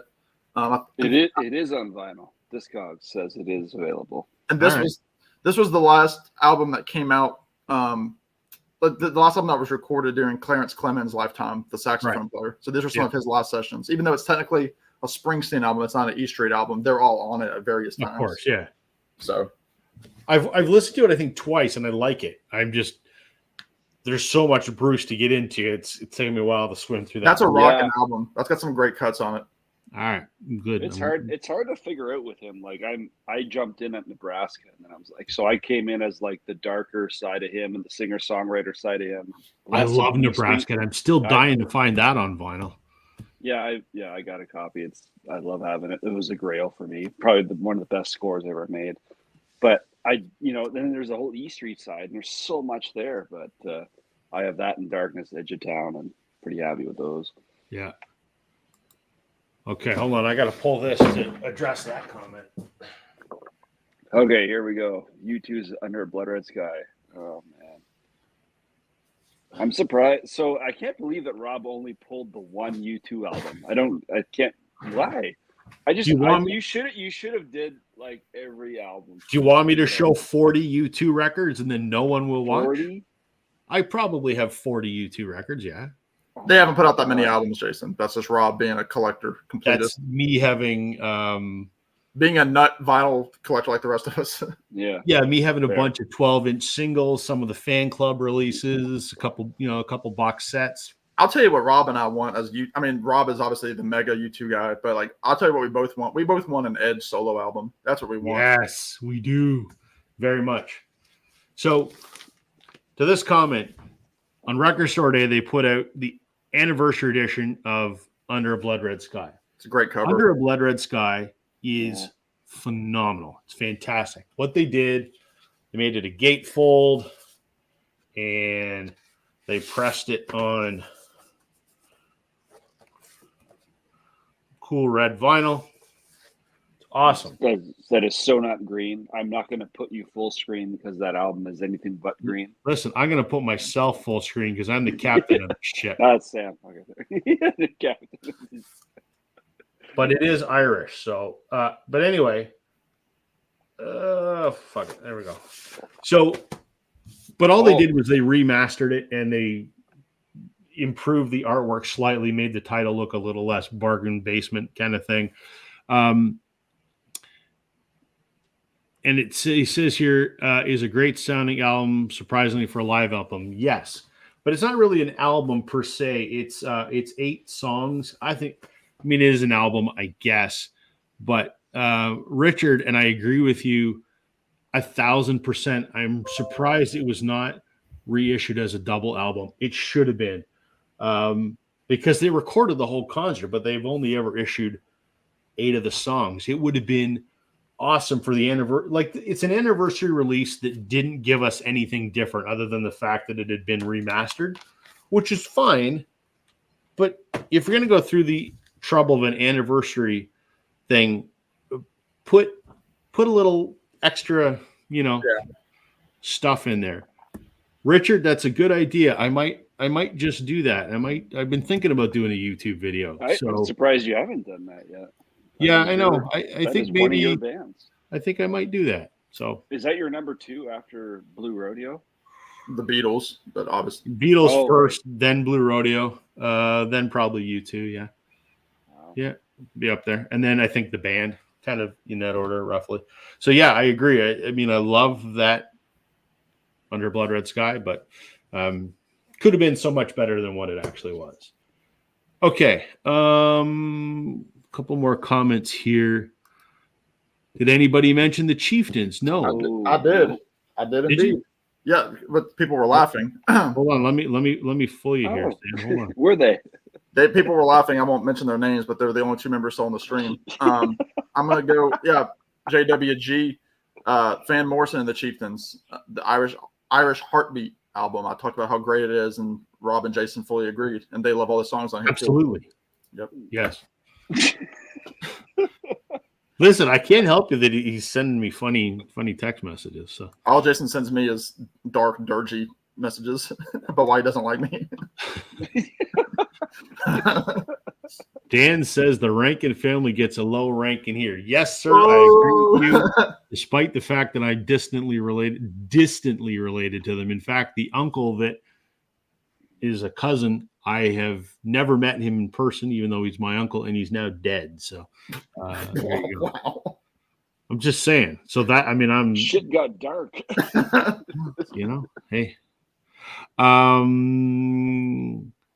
Cranberries were fantastic. Yes, we talked about them a few minutes ago. Did Alex get mad or did he just go away? He jumped out his window and turned into the Incredible Hulk and went on a rampage. All right, it's my turn here. So, what do you got there, Robbie? Oh, hold on. Okay, so this is not an Irish band, and this is not a song about Ireland, but this is probably the most Irish-sounding song that is not Irish. And Jason loves this song, and I love this song, and it is ranked by, I think it was the CBC, as the 22nd greatest song in the history of Canadian music. And it is about drinking. 20 Seconds is as good as number 1. And that's Home for Rest by Spirit of the West. My favorite pub song, period. This is played in every university town by every cover band. Are you familiar with that song, Sam? Home for a Rest? No. Okay, let me just Google the lyrics real quick here. So Spirit of the West is again a folk rock band from, I want to say, British Columbia, I think. I have no idea where they're from. Yeah, they're from Vancouver. I remember when John Mann died a little while ago, he had cancer. They did a benefit in Vancouver.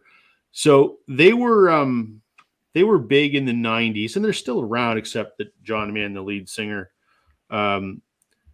has passed away. But they did this song, and it's about the first trip that the band made to England. And they were basically drunk the entire time. But it is an Irish song. It sounds like they're from Ireland, and it has all the instruments that you would expect of an Irish band. The opening verse: "You'll have to excuse me. I'm not at my best. I've been gone for a month. I've been drunk since I left. These so-called vacations will soon be my death. I'm so sick from the drink. I need home for a rest." Dude, The whole song is man, just that about is- being shit-faced. That is a massive nostalgia kick. You have no Ah. idea. It is my favorite pub song growing up. Yes. Every single Canadian to a T, whether you're 5 or whether you're 85, knows that song. And check it out on YouTube.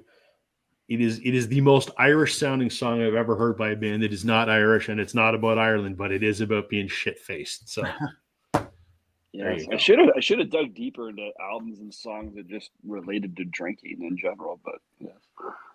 Yes. You didn't dig deep, Jason. I did not. I don't have a lot of good options here. Let's keep talking nonsense. Let me small screen myself. Good evening, all. I'd throw Imelda May in my group of favorite Irish artists, especially her rockabilly album "No Turning Back." You know what artist came up in mind today, and it's too bad Glenn's not here because I think he bought the album. Maybe it was CD or not, but and we talked about Springsteen, and Springsteen's album Nebraska was covered by Aoife Donovan, who is an Irish woman, and she did the album in its entirety, and that's just a beautiful thing.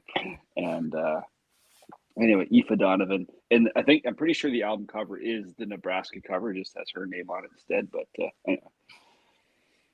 2.8 million views. Yep. It's probably all people like me that miss their hometown and just want to like remember what that's like. I put the CD on as I was pulling records, getting ready for tonight, and I'm just Nice. like, man, this is a trip down memory lane. Just absolutely. I encourage everyone go on, not right now on YouTube, because you're doing something very important watching this panel of Exhilarating. intellectuals discuss music. So when we're finished doing whatever the hell this is we're doing, go look up Spirit of the West, Home for Rest. You'll understand what we mean. 2 other Irish bands not mentioned: My Bloody Valentine, and wait for it, the Waterboys. Didn't Yep. the lead singer of the Waterboys just die? I have no idea. Did he drown? Yikes. Ooh, that's probably not appropriate. Well, too It's soon. not, but it was pretty quick. Sinead O'Connor. Yeah, I thought of her right away, Richard. I don't have anything by her, and it's sad that my only point of reference is like the one Prince cover song. Great voice, like. Super Or you talented could singer, but one of her times of not the Pope thing, but she was supposed to sing. Well, she did sing at the Bob Dylan 30th tribute concert at Madison Square Garden in 1992. what did And she cover? well, she was supposed to sing the song "I Believe in You," which is from one of his gospel albums, but she came out and got booed because it was right after the SNL thing. Chris Christopherson introduced her, and Chris Christopherson was like, he was trying to like be a friend to her and say like, this is a young lady that's, fantastic. She's up and coming. Give her some love. And Sinead came out with the band, and I mean, she just got booed at Madison. And it's in the film. There's a film too. And then she the band was about to play, and she stops them, and she like lifts her hand up like this, and she's like starts quoting this Bob Marley song in protest, and then just walks off the stage. So like on the album, the live album, the very last track is her studio version of singing "I Believe in You." So it was an interesting, which I think that version also ended up on the what those Christmas comps, some of those Christmas albums that came out in the 80s and 90s, like A Very Special Christmas, that had like all this, like Tom Petty was on there, Bryan Adams was on there, the Pointer Sisters, like she was on that. For some reason, she did that Bob Dylan song on that album. But anyway, that's my only other reference for her as well. But that's all. You got anything else to show, Sam? Yeah, I can show. Or no, it's Jason's up next. Sorry, I screwed. I was okay. I was okay with the direction you were Jason, going. All right, go ahead, Sam. I was going to show us a purple album and call it green. Yeah. I will show you this because it's beautiful. It's beautiful. Oh boy. The double D. Show us something on green vinyl. There we go. There he goes. Isn't that just glorious? So I think I showed this a week or two ago. This is the Noble Records reissue of that album, Magic Ship. So nothing to do with Ireland, unless there's some heritage from the guys that belong in Ireland. It's purely picked because it couldn't be more Irish green than that. Incidentally, again, I will take the opportunity to say the liner notes in this album, sell it even more than the music. Well, I shouldn't say that. The music is freaking fantastic. Group of young kids, they're not even 20, and they put it on an album.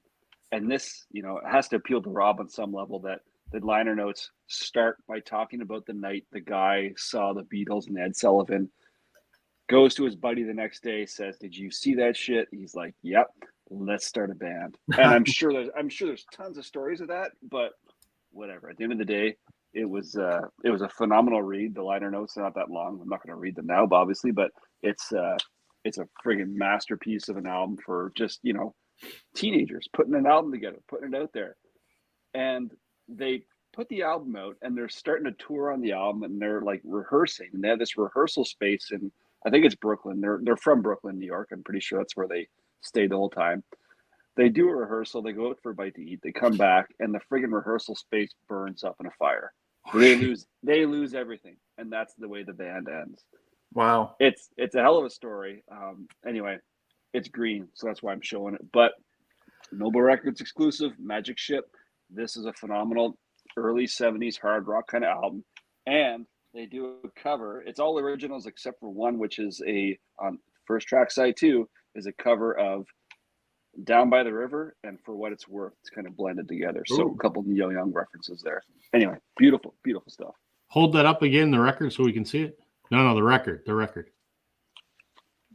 That's the thing with the grooves, Jason.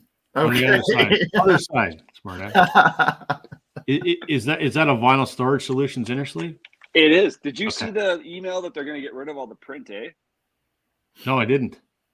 That email came out yesterday. They're going to get rid of all the stuff here, which I think is a great idea. And it just sucks that I already have like all my collection in these now, but that way you don't have to look at the print. You just see the actual vinyl. But like, I would have thought of it as one of their brand ambassadors. They would have told me this, but no. Yes. As a main stockholder, yeah. You were not in the boardroom at the time. Apparently, I think I've made tens of cents of commissions from the sale. I was in the boardroom, Jason, and I said, "Well, the jerk store called. They're running out of you. They're running out of you." Oh, good Lord.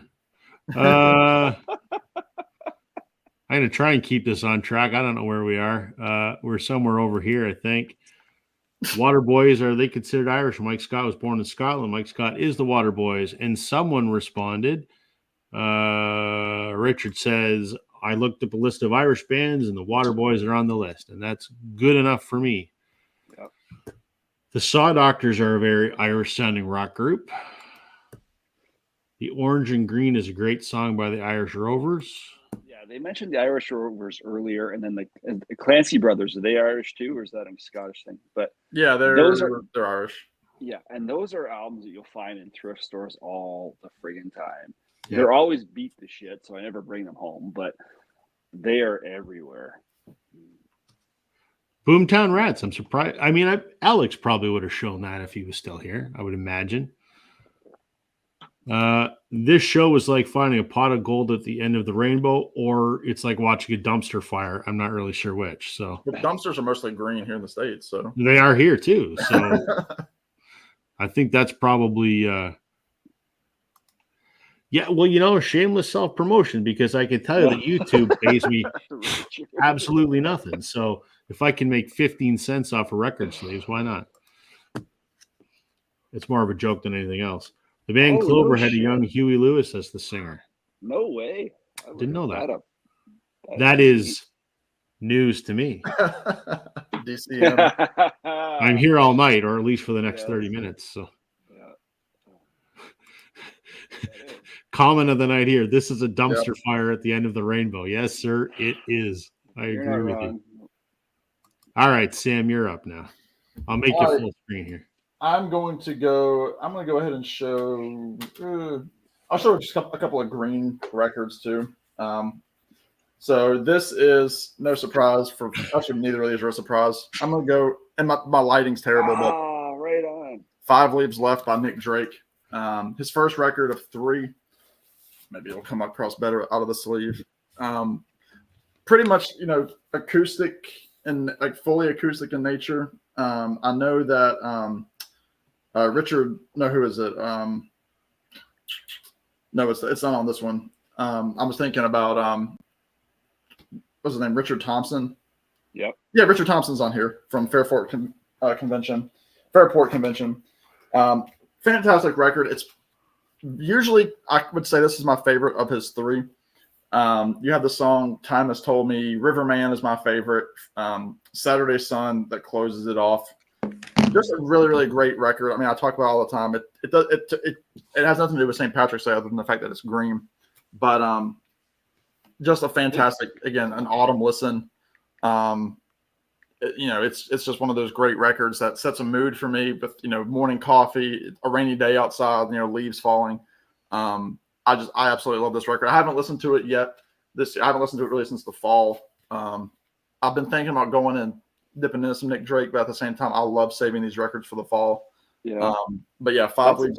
That's another good little topic, for like a brief discussion is like albums that you only listen to certain times a year. That is a great example. Can you just run down the list of songs on that? Because all I ever knew was all the different best ofs. I've never owned the actual studio albums. What's the track list on that? To your first comment, Jason, if you would have participated in my fall thread, you would have known that I've kind of already done a video like that. But you're just a fair weather guy. Fall. We have Time Has Told Me, Riverman, 3 hours, Way to Blue, and Day Is Done, or side A. And then you have Cello Song, The Thoughts of Mary Jane. Cello Song is so good. It's so good. Man in a Shed, Fruit Tree, and then Saturday Sun to close. So 10 tracks. Have you ever tried as a guitarist to play any of those songs? No, because they're all weird tunings. They're crazy weird tunings, and like he was a really good guitarist. Like he was very good, and it was kind of like the Joni Mitchell thing, and like where he was just kind of like making up shapes on the guitar, and nobody really fully knows what kind of guitar he played. The assumption is that he was playing with super dead strings on the guitar as well, and so like it's just one of those like crazy things. I think he only has a handful of songs that are in standard tuning. I've tried a couple. I think I've tried Pink Moon because it's not that odd of a tuning, but I try Cello Song. I couldn't get it because you can. Yeah, you can. You can do it. Well, thank you, Jason, for being somebody that cares. So that's his first of the three, then, right? That's the first. Then you had Brighter Later, and then you had Pink Moon. Pink Moon, yeah. And then some of those comps, or some of those like demo things, like I got one of them then. Family Tree is one. Time of No Reply is another one. But that's what you were playing the other day. Time of No Reply. A lot of that has some. You had on your, you had posted it, but like that has some like the unreleased stuff that wasn't on the albums. And then for my second Green album, because again it's Sam, I got to go with right on. More of the Monkees, their second album. Not my favorite by them. Rob, I didn't shake my head when you showed Spice Girls last week. Well, that was on topic. The only green on that is the word monkeys. This is green. It's just Bullshit, terrible lighting. that's green. That's mustard yellow. Absolutely. There's green. Not. I got green here, Sam. Look at my green too. Yeah, that's green. It's absolutely green. It's like on Sam green. and I are showing green. Rob, what are you showing? I'm wearing my Brian Wilson Pet Sound shirt. So fuck you guys. It's 100%. It's 100% green. But this is a fantastic version.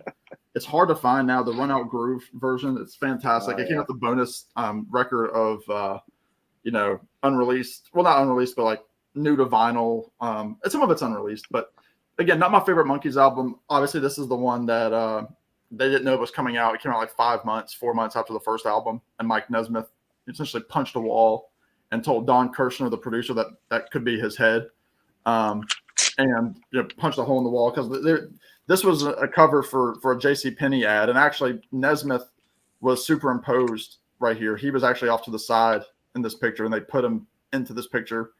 But I mean, it has huge hits on here. It's got Mary Mary is on here. I'm a Believer is on here. The Kind of Girl I Could Love, I'm Not Your Stepping Stone. So it had some big hits on here. Still a huge seller, but it was all recorded at the same time as the first album and just put out because they needed more songs to put into the show. And so this came out. This was kind of the beginning of the end of the Monkees saying we want control of this stuff. And so their third album was Headquarters, which they put all their instruments into, and they self-produced it. they wrote a good part, of the songs. Still a solid album. It's a little bit too Davy Jones heavy for me. Of all the albums that the Monkees put out, what critically, like if people give a shit about that, like what critically was their best, or accepted as their best? The fan favorite for most fans is Headquarters, just because they're like, oh, that's when the Monkees played their own instruments on it. Yeah. But and that album had the song For Pete's Sake, which was the end credit song in the second and final season of the show. But in terms of like what people say is the best overall, production wise, song wise, is their fourth album after Headquarters, which is Pisces, Aquarius, Capricorn, and Jones. Yeah. Because it's a solid mix of Mike Nesmith tunes. It has some a little bit more trippy psychedelic kind of stuff on it. So a lot of people would consider that their best. Yes, Dan, the Monkees. Well, Mike Nesmith wore a green hat, so And that cover has a nice mustard yellow shade of green on it. So you'll be sorry you said that. Let me see. I'm always sorry, Sam. I'm always sorry. All right. Where are we here? Yes, we're the dumpster fire. Yes, that's where we were. Funny how Alex can start a dumpster fire without even being here. We miss him. Huey Lewis played harmonica on Thin Lizzy's Live and Dangerous album. Is that true? I don't know. Huey Lewis was everywhere in the 80s. John, what did you miss? Well, John, I'm glad you're back because I thought you got offended when I said your comment was stupid about the U2 low-hanging fruit, and I thought you laughed because I said it was stupid. I don't want you to leave. I love you, but the comment was stupid because we can't have a St. Paddy's Day discussion without talking about U2. And yes, I showed some U2, so you should go back and watch it because it's highly entertaining. But glad you're back, John. Huey Lewis also played harmonica on his song Bad is Bad on a Dave Edmunds album. Cool. Oh, here comes John. John, we don't do Stumpus anymore. Sure we do, John. Hold on. Do I still have the Stumpus effect on here? Let me look. I'm sure you do. What's Stumpus? I don't even know what that means. Oh, my God. So we used to do this. Hold on. We used to do this thing. Glenn came up with it. If someone said Stumpus, they could ask a question and try and stump us. And I had a whole graphic and a sound effect. Where the hell is that? Hold on. I might still have it. Hold on. Oh, yes, I do. Get ready. If your volume's kind of loud, it's going to blow up your ears. Get ready, folks. Here we go. Just for John.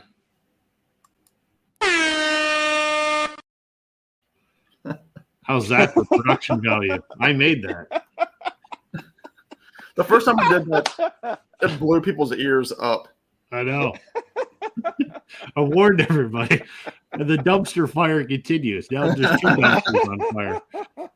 Jason likes that. Here's John's question. What is this song from? The Cold Hands, the Sad Eyes, and the Dark Irish Silence? I don't know. That's definitely not Billy Joel. That's too deep. It sounds like a friggin' late night at a pub in Ireland. You're bringing someone home. Cold hands. Yes. Sad eyes. Is it Leonard Cohen? Yeah. Nice. Sounds very dark. Very dark and sad. Yeah. Apparently, that sound effect is like Alex farting in the elevator up on the second floor. Maybe we'll bring Stumpus back since I'm hosting. Who knows? That's pretty funny. Stumpus. Oh yeah, we did that for like a month or so. But Glenn was hosting, so I'd have to time the sound, but I wasn't moderating, so it was a little more challenging. It didn't look like the seamless production it was this time. Let me tell you, this is high quality. I can't say high quality entertainment because Larry Graves copyrighted that, so I better not say that. Yeah, he'll sue you real quick. Yeah, exactly. The answer apparently is I was right then. Long Night by Billy Joel. I wouldn't know that. I mean, I joked and said it's not Billy Joel, but all right, it's my turn to show an Irish thing. I'm gonna make myself big here. Okay, I'm gonna wow you guys here.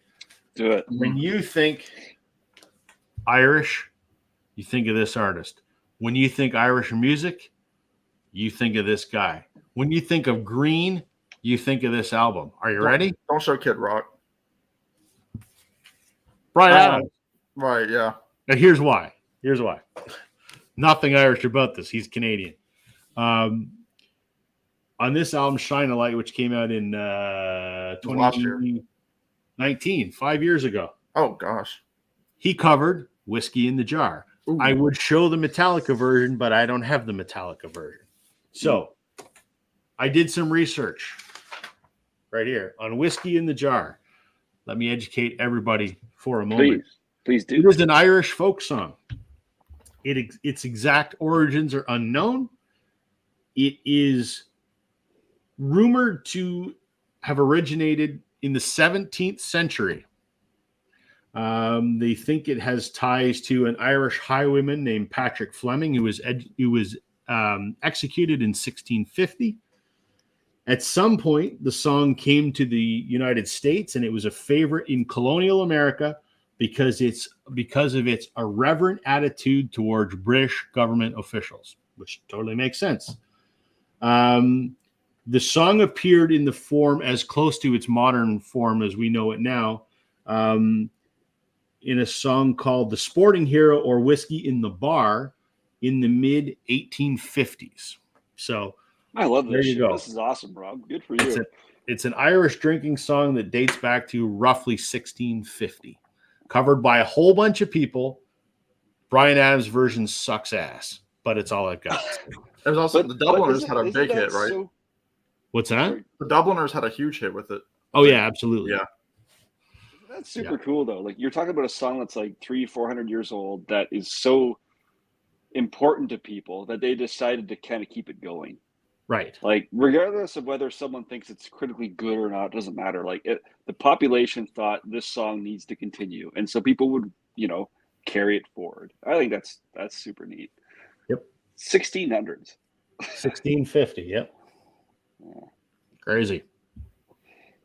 Like I said, I would have shown the Metallica version, but I don't have the Metallica version, so you'll have to make do for the Brian Adams version, which is terrible. Let's see here. Where are we? Pisces, Aquarius, Capricorn, and lower seasoning salt. Nice job, Dan. Dan is on it, man. John wants to bring back Stumpus. Bring it back, John. We can bring it back. Absolutely. For folks that want to see it again, plug your ears. Here we go.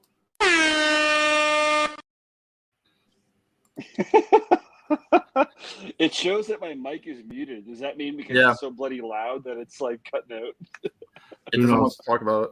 Maybe next week I'll edit the volume down a little bit. What's that? I can't hear you. Right, exactly. What happened to the Pleasant Valley Picker? I don't know what that means. He was a channel. He was a guy. Oh, was he? I'm not sure. Based on their name, Green Day should be the official for band of God's St. sake. I can pull some Green Day. I can see it. I don't know. There. I don't have any there, Mr. Moore, but that would have been an obvious one. I should have shown. I don't have Green by REM either. I have a counterfeit copy of What's the Story Morning Glory on green vinyl. Speaking of off subject, is there a tease that they're releasing some of those demos again on vinyl for like Record Store Day? Have you seen that? I'm sorry, what? I just went from 6 to midnight. Tell me more. Well, Oasis has been posting on their social media correct me if I'm wrong, weren't there vinyl versions of like the demos that came out years ago? I don't think there were not any vinyl that I'm aware of. CD, like if they were released for some, like it was like 2 different CDs of demos and alternate cuts. Yeah. There's been a tease that I've seen a couple times on social media. So I don't know if it's going to be a late Record Store Day announcement. I've seen it on their Facebook, maybe Instagram, maybe. Oh.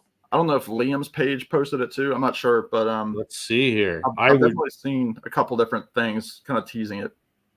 I would throw money at that so fast. Let's just see if there's anything. Let me see. Apparently. Oh no, hold on. I don't know.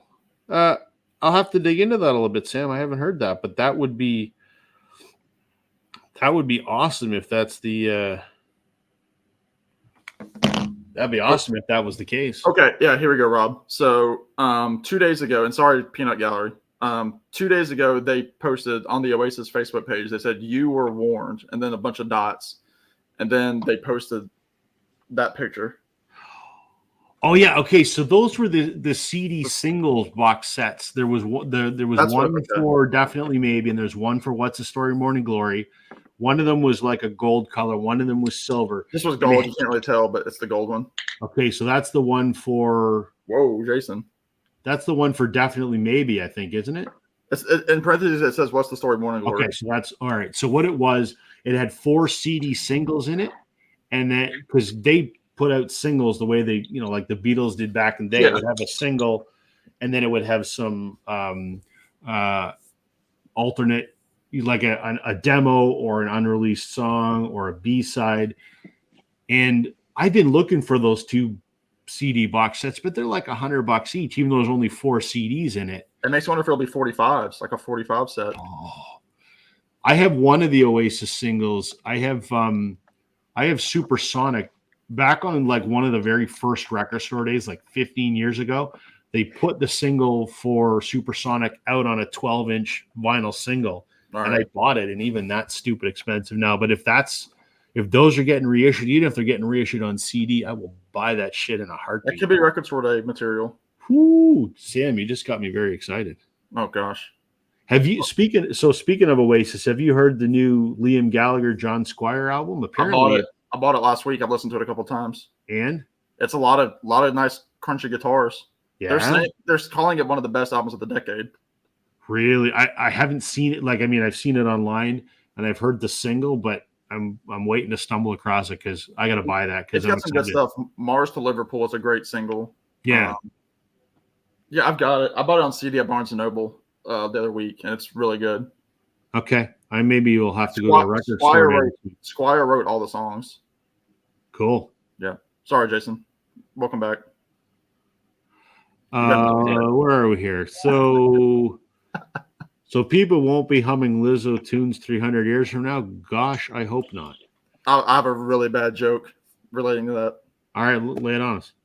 I say people are talking about Thin Lizzy. There's no Thin Lizzo, but Sam, you can't say that. That's fat shaming. I don't give a shit. I'm not politically correct. So, Jason, check out the sensational Alex Harvey band. Why do I know that? Glenn loves I've heard that before too. I took a screenshot, Dan. I will definitely look into that. Thank you for the recommendation. I love this. I forget every Wednesday night, Thursday morning, I have this new list of shit in my truck that when I drive around town, do my shit, I like punch it in. I freaking love this. Thank you, everybody. Do we have anything else? Green or St. Patty's or Irish or? Yeah, I can run through. I got something here. Let me go ahead. He's gonna show us Green Brews. It's just a Grammy winner. It's just a if that matters to you. It's just a I better rock and go roll pull Hall of something Fame up. guy. It's just it's the 6th studio album. It's released in April '73. They say it's one of his masterpieces. There's covers on this album by Willie Nelson and Hank Williams, which are not Irish people. Nor is this artist, obviously, since I ran out of Irish people a long time ago. But how could you deny the genius that is this Arkansas-born guy who's still alive, and his name is Al Green. A jump scare. Al Green. Sweating It's all. Green. So we're just going to go ahead and accept that this is a good enough thing for tonight. Incidentally, I got to say, so I will talk seriously for a moment on Al Green. Everyone knows a few of his hits. I grabbed this because of, I was pretty new into records, and I'm going to go all the way audiophile. It's like, oh, this is a good pressing. This is a great, really reissue. And it is. It is friggin' phenomenal. This sounds great. Anyway, this is one of his best albums. And does anyone else out there agree that sometimes there's albums you don't really know? You buy the album because you just, have a couple hits and you want to own it. And then it surprises you with the deep cuts. And the deep cuts are typically on all one side. When I first listened to this album, this was like, wow, this is a beautiful album, front to back for sure. But side 2 is so much better than side 1 for me that every time I play this album, I always look forward to the second half of the album. Anyway, Al Green, Call Me, wicked album. The Willie Nelson cover is, of course, Ain't It Funny How Time Slips Away. The, what's the Hank Williams one? Hank Williams cover on this is Give me 1 second. Stupid vinyl storage solution screen.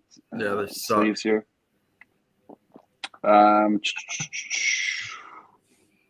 Tell us, What Jason. is it? Oh my god! List where the those hell is it? tracks. I'm so lonesome. I'm so lonesome I could cry. Oh yeah. Well, there you go. Like, just an incredible album. Like, Al Green is beautiful. Like, what a wicked voice. So soulful and R&B flavors and all that kind of stuff. Beautiful stuff. Very non-Irish. I don't care. Al Green, call me. So on the subject of Al Green, you probably didn't watch it, but one of the videos I did with my friend Bob from Wilco, when he was living in the South, after Wilco, maybe it was before Wilco, I don't remember. But anyway, he was living in the South, and at that time, Al Green was a pastor, Yeah. and he had a church. And it's kind of like that. Apparently, it's kind of like that scene in Blues Brothers where Ray Charles, with the pastor, gets the band going, and everyone in the church is, doing backflips up and down the aisle. Bob went to Al Green's church a few times to see him do a sermon, and Bob relates the story in the interview that I did with him about how he met Al Green and went to his church and saw him do his thing. So yeah, a very interesting story. The guy is a freaking legend. He's still kicking it, and he's still, I'm not sure if he's still affiliated with the church. When I was reading up on it, it sounds like he went religious and very pastor gospel like, and then he went and he sort of jumped back into secular music. Not to say that he threw away any kind of faith or belief, and that's all good no matter what. But the guy is a legend, and I have his greatest hits album. It's in terrible condition, but definitely an artist that I will probably over my life collect everything he did. Like, just a wicked voice. Yeah, I think he did do, like you said, a bunch of gospel albums, and he did go back into the secular type of music. So, okay, what do you got, Sam? You got one more? Yeah, let me show this. Well, I got a couple I can show. Again, this is for Rob too. Probably one that you didn't think about. Again, talking about St. Patrick's Day, everybody's going out having a couple of Guinness or some Jameson if you're in BC. That's all I had. I'm sorry. It's pretty lowbrow Irish whiskey, but whatever. Well, when it comes to whiskey, it's what it is. Did you ever hear the story about whiskey in the jar? It's a song that goes back to 1650. Maybe one day you should tell it, Rob. I should. I'm gonna go with this deep cut off of this album, Picasso's Last Words (parentheses Drink to Me), which is it's sung predominantly by Denny Lane, who we just lost early this year or late last year. He was one of the three stalwarts that was in Wings the entire duration with Paul and Linda McCartney. Obviously, he was originally from the Moody Blues. He's had a solo career up until he passed away. But that song, Picasso's Last Words, there's some sort of story that I think Paul, there was this myth or the whole thing about Picasso's Last Words were drink to me, drink to my health. And so there was just this little kind of folky country little tune that Denny's singing the verses for, and then Paul sings the middle eight. He's like 3 o'clock in the morning, I'll be ready for bed.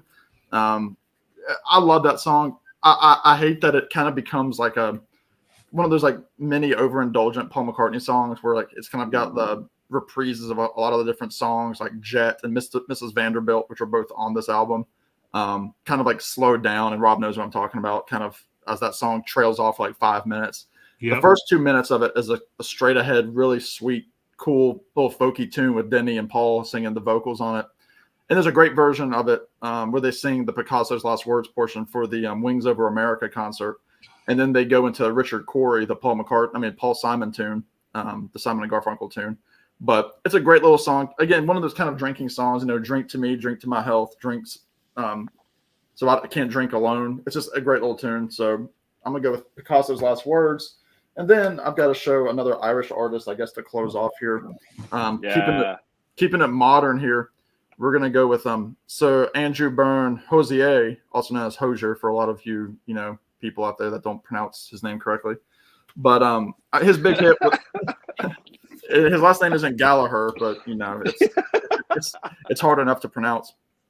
But his big song on here, and his biggest song is "Take Me to Church," which is whatever. But there's some really, really cool stuff on here. He's got this cool baritone voice. He's the super tall kind of like lanky dude. People always he looks like a woodland elf nymph kind of dude. Like he's just like this like very like, you know, nature kind of guy. He looks like somebody that would be from like a medieval kind of movie, but he's got some great stuff in here. He says some of his inspiration is from people like the old blues guys, but he kind of has like that, again, not that deep baritone singing voice, very very Irish in his subject matter and his you know, inflection.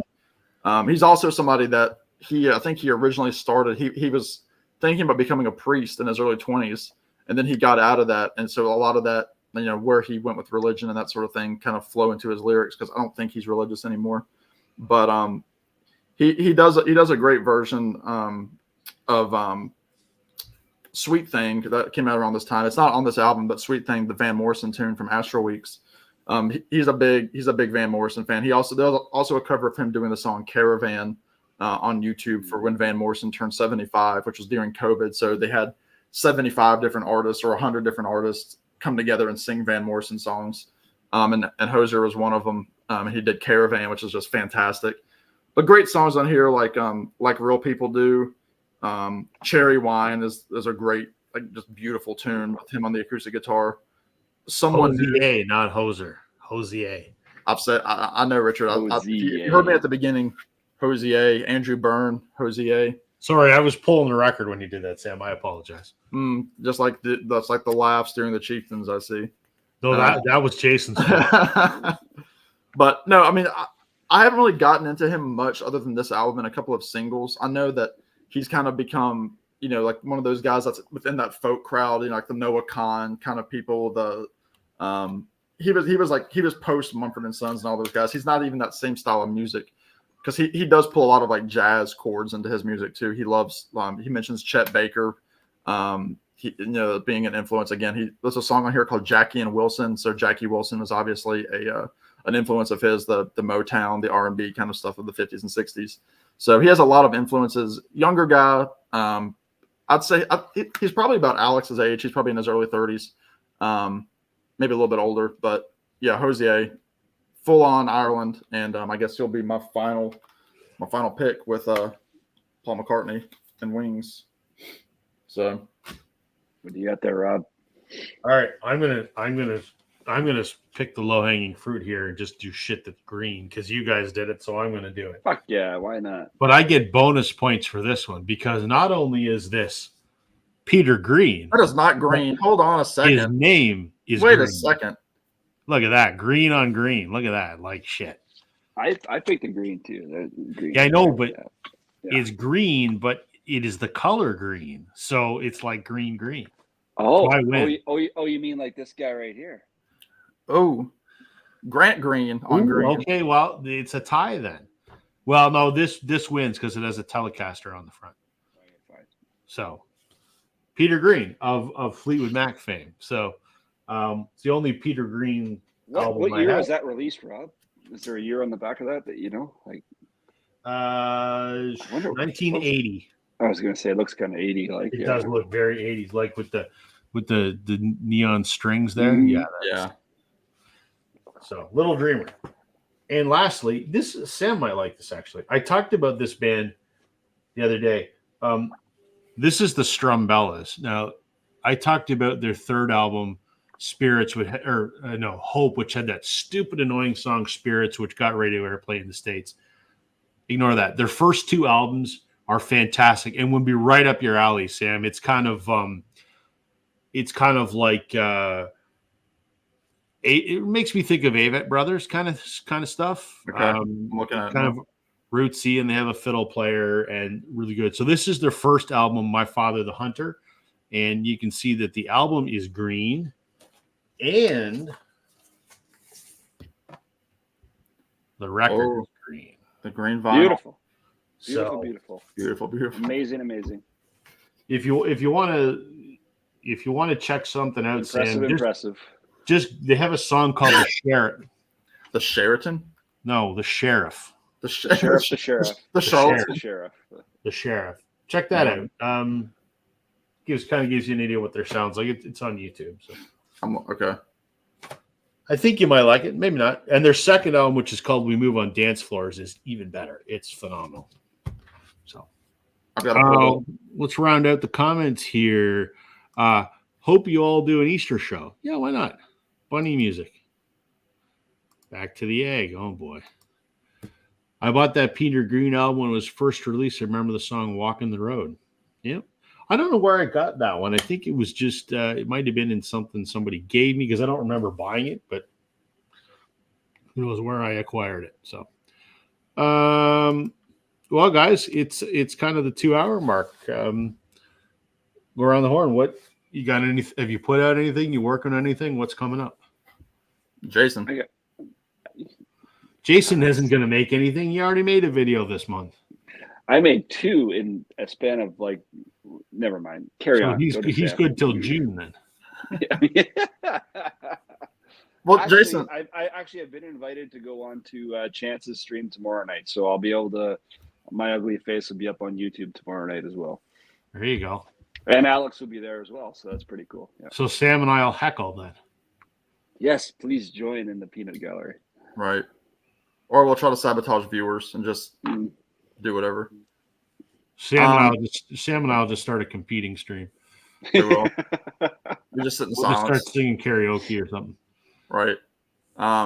No, I just during the stream I filmed a video kind of as a result of this topic. I started a thread just because of St. Patrick's Day to show songs about luck, like 5 songs about luck. I've got a few comments on it throughout this stream tonight, so I just posted that. I did receive a couple of gifts from my buddy Rich Strickler. I'm gonna probably have a VCLT video tomorrow or Friday, depending on. Tomorrow night I have band, so I've got to do that. But I'm also Rich and I just posted. Rich Strickler just posted a video on his channel where we ranked the songs on "The Stranger" by Billy Joel. Talking to you, John, if you're still alive. Yeah, John's all about that. But that was a really fun thing to do, part of our classic album series. And then I'm also on Massey's Main Entertainment doing a 1970s album March Madness style bracket. We filmed second episode last night, which I'll post next week. The first episode just posted a day or 2 ago on his channel. So Brian Massey, Massey's Main Entertainment, Rich Strickler, I'm on both of those channels. And then I've got a thread that I've just started about 2 hours ago. So cool. What do I got? I did a podcast episode last week about box sets. I just put the video for that up with Racer Joe on Sunday. Sam and I still want to do an episode. We just got to coordinate schedules. That's all. Yeah, let's do it.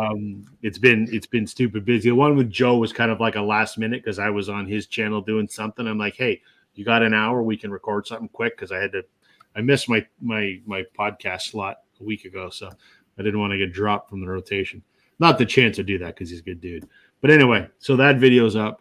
And I think because I think it was Richard that requested it in the comments. He wanted me to do it, man. Rank some you too. So maybe I'll rank some you too. I couldn't believe that you hadn't done that yet. So you could that probably makes total sense. Do that tonight.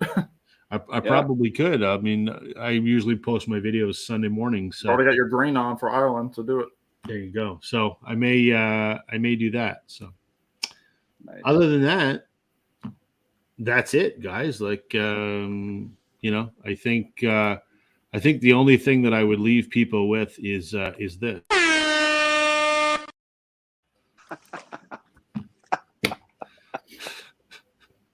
Happy St. Patrick's Day. Well done. Let's see here. Great show. Thank you. Richard says that was fun. See, I didn't even see Dan's comment, but great minds think alike, Dan. Oh, I thought you did it just for Dan. Okay. No, but I'm happy that I did. And John says, I put my comments in, Sam. Good video on the Stranger, by the way. I will sleep easy motorcycle. Tonight. There you go. Yeah, I will sleep easy knowing that tonight, John. Thank you. There you go. Well, thank you everyone for watching. We appreciate it. We will we'll be back next Wednesday to talk about other stuff as unimportant as what we talked about today.